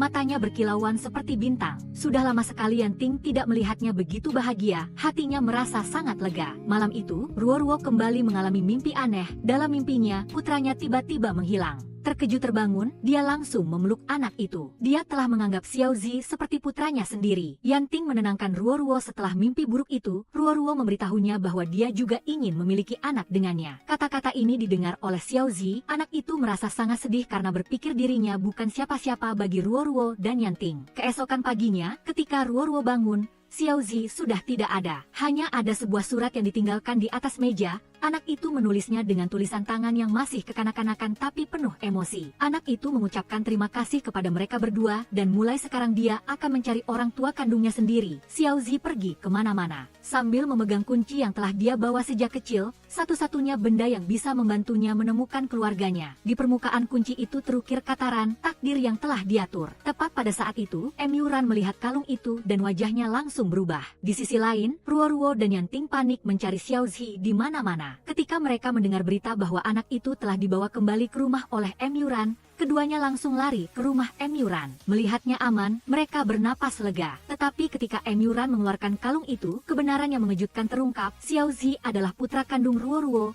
masa lalu yang menyakitkan kembali. Tahun itu, ibu Emyuran karena tidak ingin Ruo-Ruo khawatir tentang anaknya dan melupakan kebencian, dia beralasan membawa anak itu ke rumah sakit, lalu dengan kejam meninggalkan anak itu di depan gerbang. Seorang anak yang tidak bersalah, tetapi dia tega membuangnya hanya karena kebencian. Ruo-Ruo tidak bisa mempercayai kenyataan di depannya. Setelah bertahun-tahun berpisah, dia dan putranya akhirnya bertemu lagi. Kebahagiaan meledak, tetapi bersamaan dengan itu, rasa sakit lain muncul di hati Yanting. Xiao Zi adalah putra Emyuran. Ruo-Ruo ingin membawa Xiao Zi pulang, tetapi Emyuran mencegahnya, tidak ingin Xiao Zi menjadi anak tanpa ayah. Mendengar itu, Yanting tidak berkompromi, memperingatkan bahwa selama Ruo-Ruo adalah istrinya, Xiao Zi akan menjadi anaknya, apapun kenyataannya. Melihat Emyuran keras kepala, Yanting berniat menembak tetapi dihentikan oleh Ruo-Ruo. Emyuran hanya bisa diam-diam melihat keluarga bahagia tiga orang itu pergi. Kembali ke rumah, Ruo-Ruo menyalahkan dirinya sendiri karena membiarkan Emyuran tumbuh sendirian di masa perang dan secara tidak sengaja menyakiti hati Xiao Zi ketika mendengar dia ingin memiliki anak lagi. Memikirkan hal ini, hatinya seperti hancur. Yanting menghibur,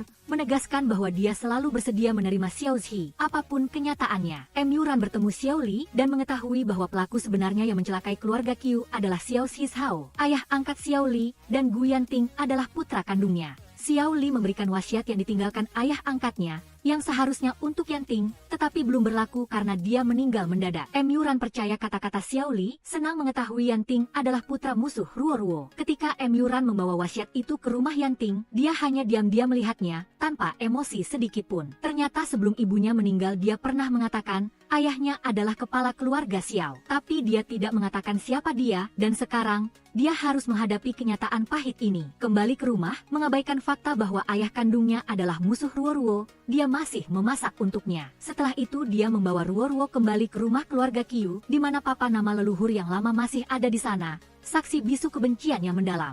Hatinya tercekat dan dia bersumpah pasti akan membalas dendam. Untuk melindunginya, Yanting menyerahkan pabrik amunisi kepada Ruoruo, tempat yang dulunya milik keluarganya, tempat yang pernah diimpikan ayahnya untuk membuat negara kuat. Sementara itu, Xiao Li mulai beraksi, dia mendatangi Tuan Du, memberikan kontrak tanah pabrik amunisi dengan maksud untuk mengambil alih seluruh kekuatan Jiangcheng. Negosiasi berjalan lancar, dan selangkah demi selangkah, dia semakin dekat dengan tujuannya. Malam tiba, Ruoruo menyiapkan malam yang romantis untuk suaminya.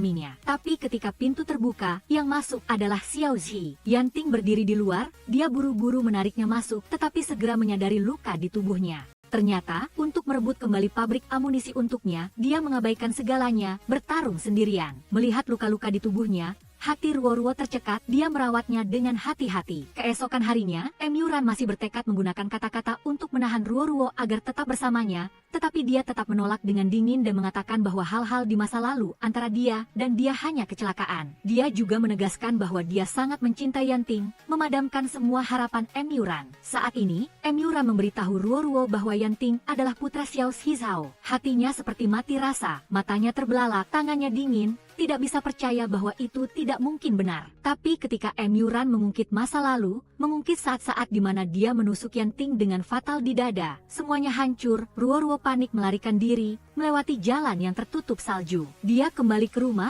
menghindari tatapan khawatir Yanting, masuk ke kamar pribadinya. Dia mengeluarkan cincin yang selalu dia bawa, diam-diam mencobanya. Dan mengejutkan, itu pas dengan jarinya, jantungnya berdetak kencang, kenangan samar kembali. Apakah dia gadis dari masa lalunya? Jika ya, mengapa dia melukainya? Yanting masuk, membawa semangkuk pangsit hangat, tapi dia hanya diam. Ketika dia mendekat, dia tanpa sadar mundur, matanya bingung.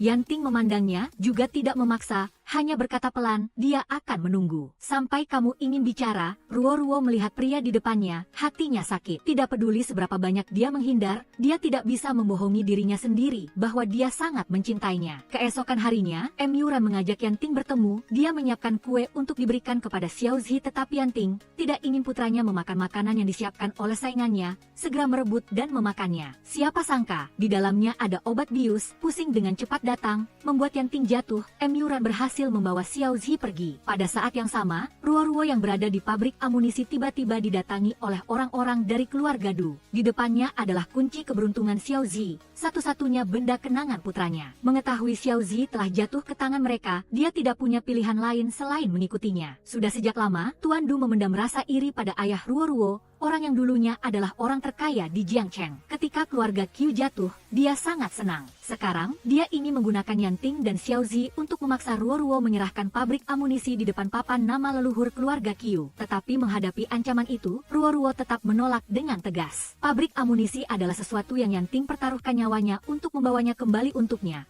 Bagaimana dia bisa menyerahkannya kepada orang yang haus akan ketenaran dan keuntungan? Melihat dia keras, Tuan Du berubah, memerintahkan bawahannya untuk memaksanya menandatangani kontrak. Pada saat yang sama, Yuran membawa Xiao Zhi tetapi ditangkap oleh orang-orang ayahnya sendiri. Meskipun diikat erat, Ruoruo tetap berjuang dan melawan. Dia lebih baik mati daripada menyerahkan pabrik amunisi. Suasana tegang seperti tali biola. Dan pada saat ini, Yuran tiba-tiba berteriak mengungkapkan kebenaran yang mengejutkan, Xiao Zhi adalah putra kandung Ruoruo dan Yanting. Kejutan itu membuat Ruoruo mati rasa. Sebelum dia sempat sadar, dia sudah diserang dari belakang oleh seorang prajurit. Tapi saat itu, sebuah suara rendah dan akrab terdengar seperti pisau yang menembus langsung ke ingatannya. Pada saat itu, potongan-potongan ingatan yang terputus-putus kembali. Ternyata, tahun itu orang yang menyelamatkannya dari orang yang mesum adalah Yanting. Kembali ke kenyataan, mata Ruoruo dipenuhi dengan emosi. Yanting muncul seperti badai, dengan cepat mengalahkan semua tentara keluarga Du. Du Hanqing panik mencari cara untuk melarikan diri. Yanting berhasil membawa Ruoruo dan Xiao Zhi kembali ke rumah dengan aman. Ketika mengetahui Xiao Zi adalah putra kandungnya dan Yanting,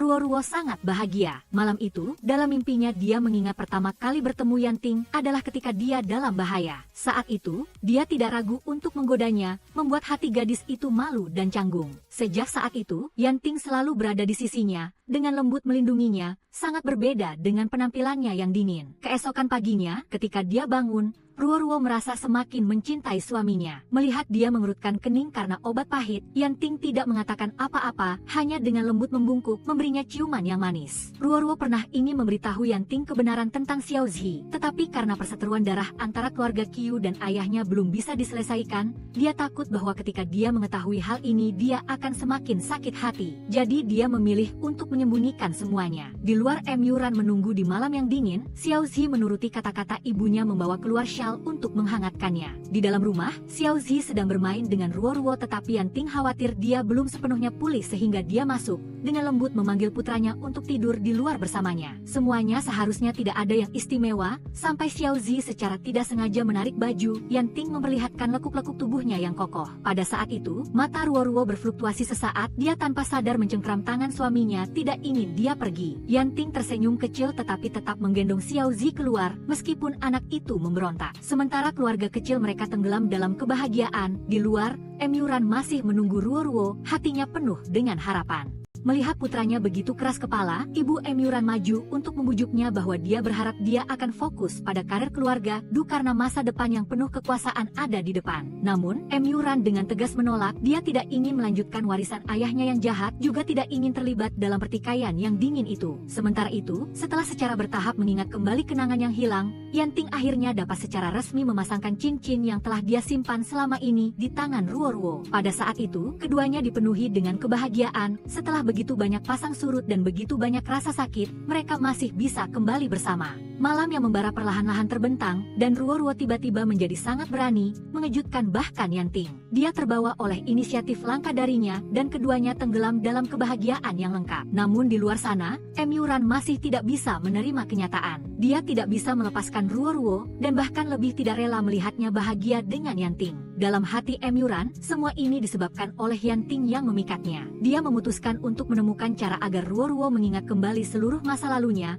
agar jika dia masih mencintainya sedikit saja, dia tidak akan membiarkannya pergi. Pagi berikutnya, saat orang tua masih terlelap, Xiao Gi keluar untuk menemui Yuran dan menerima kotak hadiah yang dia kirim untuk Ruo. Begitu melihat kotak itu, Ruo tahu itu milik Yuran. Dia takut Yanting akan sedih, jadi dia buru-buru menjelaskan. Namun, bertentangan dengan kekhawatirannya, dia hanya tersenyum tipis, tanpa menyalahkan Yuran sama sekali. Tiba-tiba, sebuah kunci jatuh dari kotak itu, mata Ruo terkejut sesaat. Ini adalah kunci yang selalu dia bawa bersamanya bertahun-tahun yang lalu, kunci yang menyimpan peta harta karun keluarga Qiu. Gelombang kejut membanjiri pikirannya, segera, dia bergegas ke brankas tetapi semuanya sudah terlambat, petanya sudah hilang. Dia teringat di masa lalu, dalam perjalanan mencari Yanting, dia secara tidak sengaja bertemu dengan dua preman. Salah satu dari mereka memberitahu bahwa Yanting telah meminta mereka untuk menghalangi jalan Ruo sehingga dia bisa muncul sebagai pahlawan untuk menyelamatkan wanita cantik dan memenangkan hatinya. Ketika dia mengingat semuanya, Ruo tidak bisa percaya itu adalah kenyataan. Yanting terkejut melihatnya menangis. Ruo bertanya tentang malam itu dan Yanting juga mengakui bahwa kedua preman itu diutus olehnya, dan pada awalnya tujuan mendekatinya adalah karena harta karun keluarga Qiu. Tetapi kemudian dia mengesampingkan pikiran-pikiran itu. Saat ini, Ruo tidak ingin mendengar penjelasan apapun dari Yanting. Dia pergi dengan acuh tak acuh. Namun kenyataannya Yanting bukanlah orang yang mengambil peta harta karun itu. Setelah gagal dalam misi mencuri harta karun, Yanting tidak hanya pulang dengan tangan kosong, tetapi juga dimarahi habis-habisan oleh ayah angkatnya. Namun di tengah kritik itu, hal yang paling membuatnya menderita masih adalah Ruo. Dia tahu dia telah berbuat salah padanya. Pada saat yang sama Ruo datang ke makam keluarga Qiu. Yuran telah menduga ini, dan sudah menunggu di sana. Melihatnya mengingat semuanya, dia diam-diam gembira, berpikir bahwa dia masih punya kesempatan. Beberapa hari berlalu, Ruo tidak kembali ke rumah, meskipun Yanting tahu dia masih marah, dia tetap membawa makanan ke tempatnya. Namun, yang dia dapatkan hanyalah penolakan dingin. Melihatnya keras kepala, Ruo mencoba mengancam akan pergi, tetapi Yanting tidak menghindar, hanya dengan lembut meminta maaf. Dia mencintainya, itu adalah kebenaran yang tidak dapat diubah. Dirinya sendiri melunak, Ruo-Ruo buru-buru pergi. Tetapi pada saat itu, orang-orang dari divisi utara tiba-tiba muncul, merasakan bahaya. Yanting segera menghadapi mereka, lalu dengan cepat meninggalkan tempat itu. Dia tidak tahu bahwa orang di balik semua itu adalah Emyuran. Ko LNG buru-buru memberitahu Ruo-Ruo yang membuatnya khawatir. Meskipun di dalam hatinya penuh dengan perhatian, ketika kembali ke rumah, dia masih bersikap acuh tak acuh, hanya untuk menyembunyikan kekhawatiran bahwa Yanting mungkin dalam bahaya. Oleh karena itu, dia memerintahkannya untuk tetap di dalam rumah. Namun badai belum berhenti. Ketika tiba di pabrik senjata, Ruo-Ruo menemukan bahwa Emyuran telah memasukkan surat perintah tulisan tangannya untuk mengambil sejumlah besar senjata. Dia segera memerintahkan, mulai sekarang dan seterusnya, selain dirinya, tidak ada yang diizinkan untuk membawa apapun keluar dari pabrik, bahkan paku kecil pun. Tidak lama kemudian, Ruo-Ruo berinisiatif mencari Emyuran. Dia sangat gembira, tetapi yang didapatkannya hanyalah tamparan yang sangat keras. Emyuran marah, dia tidak bisa menerima Ruo-Ruo memperlakukannya seperti itu karena putra musuhnya. Dia mencoba membujuknya untuk meninggalkan Yanting, tetapi jawaban yang dia dapatkan tetaplah penolakan yang tegas. Karena kesal, Emyuran memutuskan untuk menggunakan kartu as terakhirnya. Dia menemui Yanting, mengabaikan peringatan Ruo-Ruo, lalu perlahan membisikkan sebuah rahasia besar bahwa Xiaogi adalah putra kandung Yanting dan Ruo-Ruo. Tetapi di dalam darah anak itu juga mengalir darah keluarga Qiu. Seluruh tubuh Yanting membeku, belum berhenti sampai di situ. Emyuran masih menabur garam di atas luka dengan mengarang cerita mengapa Ruo-Ruo tidak memberitahu Yanting tentang ini, yaitu karena dia membencinya dan tidak ingin memiliki hubungan apapun dengannya. Keesokan harinya, Tuan Du muncul di pabrik senjata, secara terang-terangan memerintahkan Ruo-Ruo untuk membersihkan tempat itu dalam 3 hari. Dia begitu percaya diri karena dia memegang sertifikat tanah pabrik senjata. Ruo-Ruo tidak percaya, tetapi segera setelah itu, bawahan Dulau mengarahkan pistol ke arahnya, mengancamnya bahwa jika dia tidak bekerja sama, nyawa kecilnya juga tidak akan tersisa. Kesempatan bagus untuk mengakhiri hidupnya sudah di tangan Dulau, tetapi dia tidak melakukannya karena Xiao Li telah menghentikannya. Pada hari yang dijanjikan, Dulau memimpin orang-orangnya ke pabrik senjata, bersiap untuk menghancurkannya. Di tengah suasana tegang, Yanting muncul, wajahnya pucat tetapi dia masih dengan tegas memeriksa sertifikat tanah itu. Ko LNG dengan cepat merebut kertas itu dan pada saat itu, suara tembakan terdengar. Yanting tertembak, Ruo-Ruo bergegas mendekat, tetapi ketika dia melihat tangan Dulau, dia membeku. Sertifikat tanah itu palsu. Dulau tersenyum sinis, secara terang-terangan mengakui bahwa sertifikat yang asli sudah berada di tangan Xiao Li. Namun dia tetap bertekad untuk mengambil alih pabrik senjata, bahkan berencana untuk membunuh mereka bertiga. Pada saat yang paling berbahaya, Emyuran muncul. Dia berdiri untuk melindungi Ruo-Ruo, memaksa Dulau untuk mundur. Setelah semua ini, Ruo-Ruo masih membantu Yanting mengobati lukanya. Suaranya dingin, matanya jauh, tetapi setiap tindakannya menyembunyikan kekhawatiran yang sulit disembunyikan. Yanting mengerti dia masih mengkhawatirkannya, tetapi sayangnya di antara mereka, tidak bisa seperti dulu lagi. Emyuran berbaring di ranjang rumah sakit, napasnya lemah, dia berharap Ruo-Ruo akan datang, tetapi dia menunggu dan menunggu, namun bayangannya tak terlihat. Demamnya menyiksanya, kesadarannya perlahan kabur. Dalam keadaan setengah sadar, dia terus memanggil namanya, tangannya mencengkram ereksial yang pernah diberikan Ruo-Ruo padanya. Melihat putranya tenggelam dalam penderitaan, Ibu Emyuran sangat sedih, dia tidak ingin dia terus terjerumus dalam cinta tanpa harapan ini. Dia juga membuat janji untuk bertemu Ruo-Ruo di rumah keluarga Qiu, membawa serta rahasia yang telah terkubur selama bertahun-tahun. Dia bercerita bahwa tepat sebelum dia hamil Emyuran, dia pernah berharap untuk memiliki keluarga yang lengkap tetapi ditinggalkan oleh Tuan Du. Ruo-Ruo harus menikah dengan keluarga Li, tetapi kebahagiaan tidak pernah tersenyum padanya. Ketika mereka mengetahui identitas asli Emyuran, keluarga Li segera menghukum ibu dan anak itu dengan pukulan cambuk. Jika bukan karena keluarga Qiu yang melindungi mereka, mungkin dia dan putranya tidak akan bisa hidup sampai hari ini. Ruo-Ruo terkejut. Kenangan lama kembali membanjiri. Saat masih kecil, dia adalah orang yang selalu berada di sisi Emyuran, menjadi teman bagi anak malang itu. Ternyata, itu juga merupakan benang takdir yang menghubungkan mereka berdua. Tetapi setelah beberapa hari merenung, Ruo-Ruo mulai mencurigai wanita di depannya. Saat itu, selain dirinya, hanya dia yang tahu lokasi persembunyian kunci harta karun keluarga Qiu. Jika ada pengkhianat, bukankah dia yang paling mencurigakan? Sampai di titik ini, dia tidak lagi menyembunyikan apapun, dia mengakui semuanya. Dia menceritakan kembali masa lalu yang kejam. Tahun itu, Tuan Du menggunakan Emyuran untuk mengancamnya. Untuk melindungi putranya, dia tidak punya pilihan selain mencuri peta harta karun dan memberikannya kepadanya. Dan karena tindakan itulah keluarga Qiu dihancurkan. Yanting, pada kenyataannya, tidak pernah menjadi menjadi musuhnya. Tidak berhenti sampai di situ, dia juga mengungkapkan kebenaran yang lebih menyakitkan. Ketika Yanting meninggalkan Ningcheng, dia tidak kembali tepat waktu seperti yang dijanjikan. Jika dia kembali seperti yang dijanjikan, tragedi keluarga Qiu mungkin tidak akan terjadi. Oleh karena itu, dia memilih untuk menyembunyikan keberadaan Xiao Gi, menyebabkan Ruoruo hidup dalam penderitaan agar dia dapat sepenuhnya fokus pada balas dendam. Namun hari ini, dia datang ke sini tidak hanya untuk mengakui. Di matanya, Ruoruo telah menjadi bahaya bagi Emyuran. Jadi, sebelumnya dia telah menyiapkan racun di dalam botol anggur ini. Tetapi ketika dia melihat Ruoruo, kenangan masa lalu tiba-tiba kembali, dia tidak bisa sekejam itu. Tetapi karena sebelumnya dia telah meminum anggur itu, sekarang racun-racun itu mulai bereaksi. Dia merintih kesakitan, rasa sakit yang luar biasa. Tepat pada saat ini, Emyuran datang berlari tetapi tidak ada efeknya.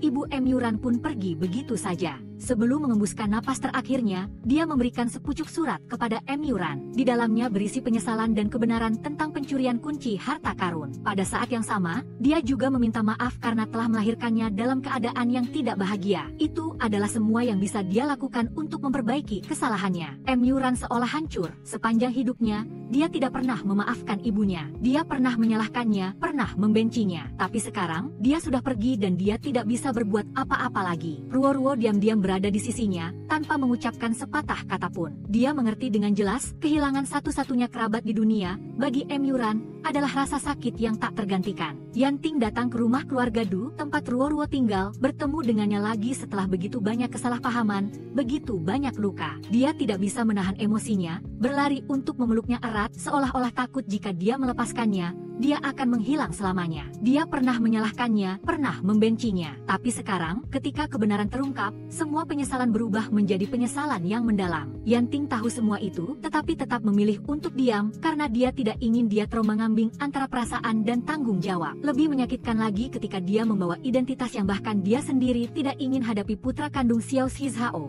orang yang paling dia benci. Namun cinta tidak bisa pudar karena kebencian, tidak bisa berubah karena identitas. Tepat saat mereka baru menemukan satu sama lain, bencana lain datang. Dulau, karena nafsunya akan kekuasaan, telah membuat kesepakatan dengan Xiao Li. Ruoruo tidak ingin Yanting berada dalam bahaya karenanya, dia memutuskan untuk menghadapi musuh sendirian, membawa kebencian keluarga Qiu untuk mengakhiri semuanya. Namun, sebelum rencananya sempat dilaksanakan, dia jatuh ke dalam perangkap keluarga Du, diserang dan ditangkap. Ketika Yanting kembali, satu-satunya hal yang dia temukan adalah cincinnya yang tergeletak diam di tanah yang dingin. Ruoruo terbangun di sebuah ruangan gelap, dia tahu dia sangat dekat dengan Xiao Li, orang di balik semua tragedinya. Dia muncul, membawa sertifikat tanah, matanya tidak bisa menyembunyikan kerinduan dan penyesalan. Tapi dia bukan lagi gadis yang lemah seperti dulu, bukan lagi orang yang dibutakan oleh kata-kata manisnya. Ruoruo menyerangnya tetapi dia membiarkannya melakukannya. Tepat pada saat itu Yan bergegas untuk melindungi Xiao Li. Meskipun dikhianati dan dimanfaatkan, dia tetap mencintainya dengan sepenuh hati, sampai-sampai rela membunuh Ruoruo hanya untuk melindungi pria yang tidak setia itu. Pada saat ini, Xiao Li tetap berpihak pada Ruoruo, dia merentangkan tangannya untuk melindunginya bahkan melakukan kekerasan fisik terhadap Yan. Setelah meninggalkan tempat Xiao Li, Ruoruo berdiri sendirian di tengah salju putih, dulau membidik dan menembak. Suara tembakan terdengar tetapi peluru itu tidak mengenai Ruoruo, melainkan Emyuran. Satu tembakan ditujukan untuk mengakhiri hidup Ruoruo, tetapi sebagai gantinya, yang jatuh adalah putranya. Emyuran jatuh di tengah salju, matanya yang kebingungan perlahan berubah menjadi penyesalan, dia telah salah. Salah karena ikut campur dalam kisah cintanya. Salah karena dengan keras kepala mempertahankan sesuatu yang bukan miliknya. Tetapi kesalahan terbesar adalah ketika dia menyadarinya, semuanya sudah tidak bisa diselamatkan. Ruoruo berlutut di samping Emyuran, tangannya yang gemetar menyentuh wajahnya. Dia tidak mencintainya, tetapi dia tetap merupakan bagian penting dari hidupnya. Salju masih turun, tetapi tidak ada lagi tawa seperti dulu, hanya ada rasa dingin dan kehilangan yang menyayat hati. Dulau terdiam, matanya dipenuhi dengan kepanikan dan kengerian. Dengan tangannya sendiri dia telah membunuh putranya. Sakit hati, menyesal, dia jatuh berlutut di tengah salju. Tetapi Ruoruo tidak memberinya kesempatan untuk menyesal, dia mengakhiri semuanya dengan tebasan ini. Namun ketika musuhnya telah dihancurkan, orang-orang terkasihnya juga tidak ada lagi. Dalam waktu singkat itu, dia kehilangan terlalu banyak. Rasa sakit membuatnya tenggelam dalam kesedihan, tidak makan tidak minum, hanya duduk diam di samping jendela, tempat salju masih turun menutupi seluruh langit. Yanting tidak tega melihatnya seperti itu, dia memasak bubur sendiri, membawanya ke sisinya, dengan lembut membantunya berdiri. Kelembutan itu membuat hatinya sakit. Dia tidak memiliki apa-apa lagi, tetapi setidaknya dia masih memiliki dia. Pasukan jenderal besar sedang kalah di Ningcheng. Jika tidak dapat dihentikan, perang akan menyebar ke Jiangcheng. Yan Ting tahu, dia tidak bisa hanya berpangku tangan meskipun bahaya mengintai. Meskipun di depan adalah perang yang tak berujung, dia tetap harus pergi. Xiao Gi menggenggam erat lengan ayahnya, matanya polos tetapi penuh dengan kekhawatiran. Meskipun masih kecil, anak itu tahu betapa menakutkannya perang. Terutama ketika orang yang menghadapi bahaya adalah ayah kandungnya. Tetapi Yan Ting tidak bisa ragu-ragu. Dia lahir dengan tanggung jawab di pundaknya dan sekarang dia tidak bisa menghindarinya. Ruo juga tidak bisa menghentikannya. Dia hanya bisa berdiri di belakang, bersama putranya diam-diam berdoa, berharap pria yang dicintainya bisa segera kembali. Ruo menyadari ada seorang pria tak dikenal yang selalu mengawasinya. Merasa ada sesuatu yang tidak biasa, dia diam-diam menyelidiki dan menemukan kebenaran yang mengejutkan. Kematian Xiao Shizhao bukanlah kecelakaan, melainkan pembunuhan. Dia meninggal karena diracun dan pada malam yang naas itu, Xiao Li diam-diam menyusup ke ruang kerja ayahnya. Semuanya menjadi jelas ketika Ruo menemukan surat tulisan tangan Xiao Shizhao yang dikirimkan kepada Xiao Li sebelum dia meninggal. Dalam surat itu, dia tidak memerintahkan pembantaian, juga tidak merencanakan pengkhianatan, tetapi sebuah perintah yang penuh kejutan. Xiao Li harus diam-diam melindungi keluarga Qiu, melindungi pabrik senjata untuk menjaga keamanan negara. Sebuah kebenaran yang pahit, sebuah rahasia yang terkubur di balik cangkang kejam Xiao Li. Ketika dia menerima berita bahwa Yan Ting telah meninggalkan Jiangcheng, Xiao Li segera bertindak. Dia mengumpulkan kembali pasukan lamanya, bersiap untuk menghadapi pasukan Yan Ting. Ketika dia kembali ke kediaman keluarga Xiao, dia tidak tahu bahwa Ruo sudah menunggu di dalam kamar. Dia tidak lagi menghindar atau takut, tetapi langsung berhadapan dengannya tentang semua konspirasi di masa lalu. Di depan tatapan dinginnya, Xiao Li justru terlihat sangat bangga. Dia mengakui telah bersekongkol dengan jenderal besar, memanfaatkan intelijen untuk menipu Yan Ting, membuatnya harus meninggalkan kota. Bagi Xiao Li, nyawa Yan Ting hanyalah harga kecil untuk ditukar dengan kekuasaan. Dia tahu jenderal besar telah lama mengincar Jiangcheng, tetapi tetap rela menyerahkan seluruh wilayah itu untuk melenyapkan saingannya. Tetapi satu-satunya hal yang didambakan Xiao Li bukanlah Jiangcheng, melainkan Ruo. Dia berfantasi tentang masa depan di mana dia menjadi miliknya, di mana mereka bersama-sama merawat Xiao Gi seperti sebuah keluarga. Dia telah memerintahkan untuk menangkap anak itu, tetapi untungnya, Xiao Gi dengan cepat lolos dari pengepungan tentara. Ketika Ruo mendengar berita bahwa sekelompok mayat baru saja dibawa pulang,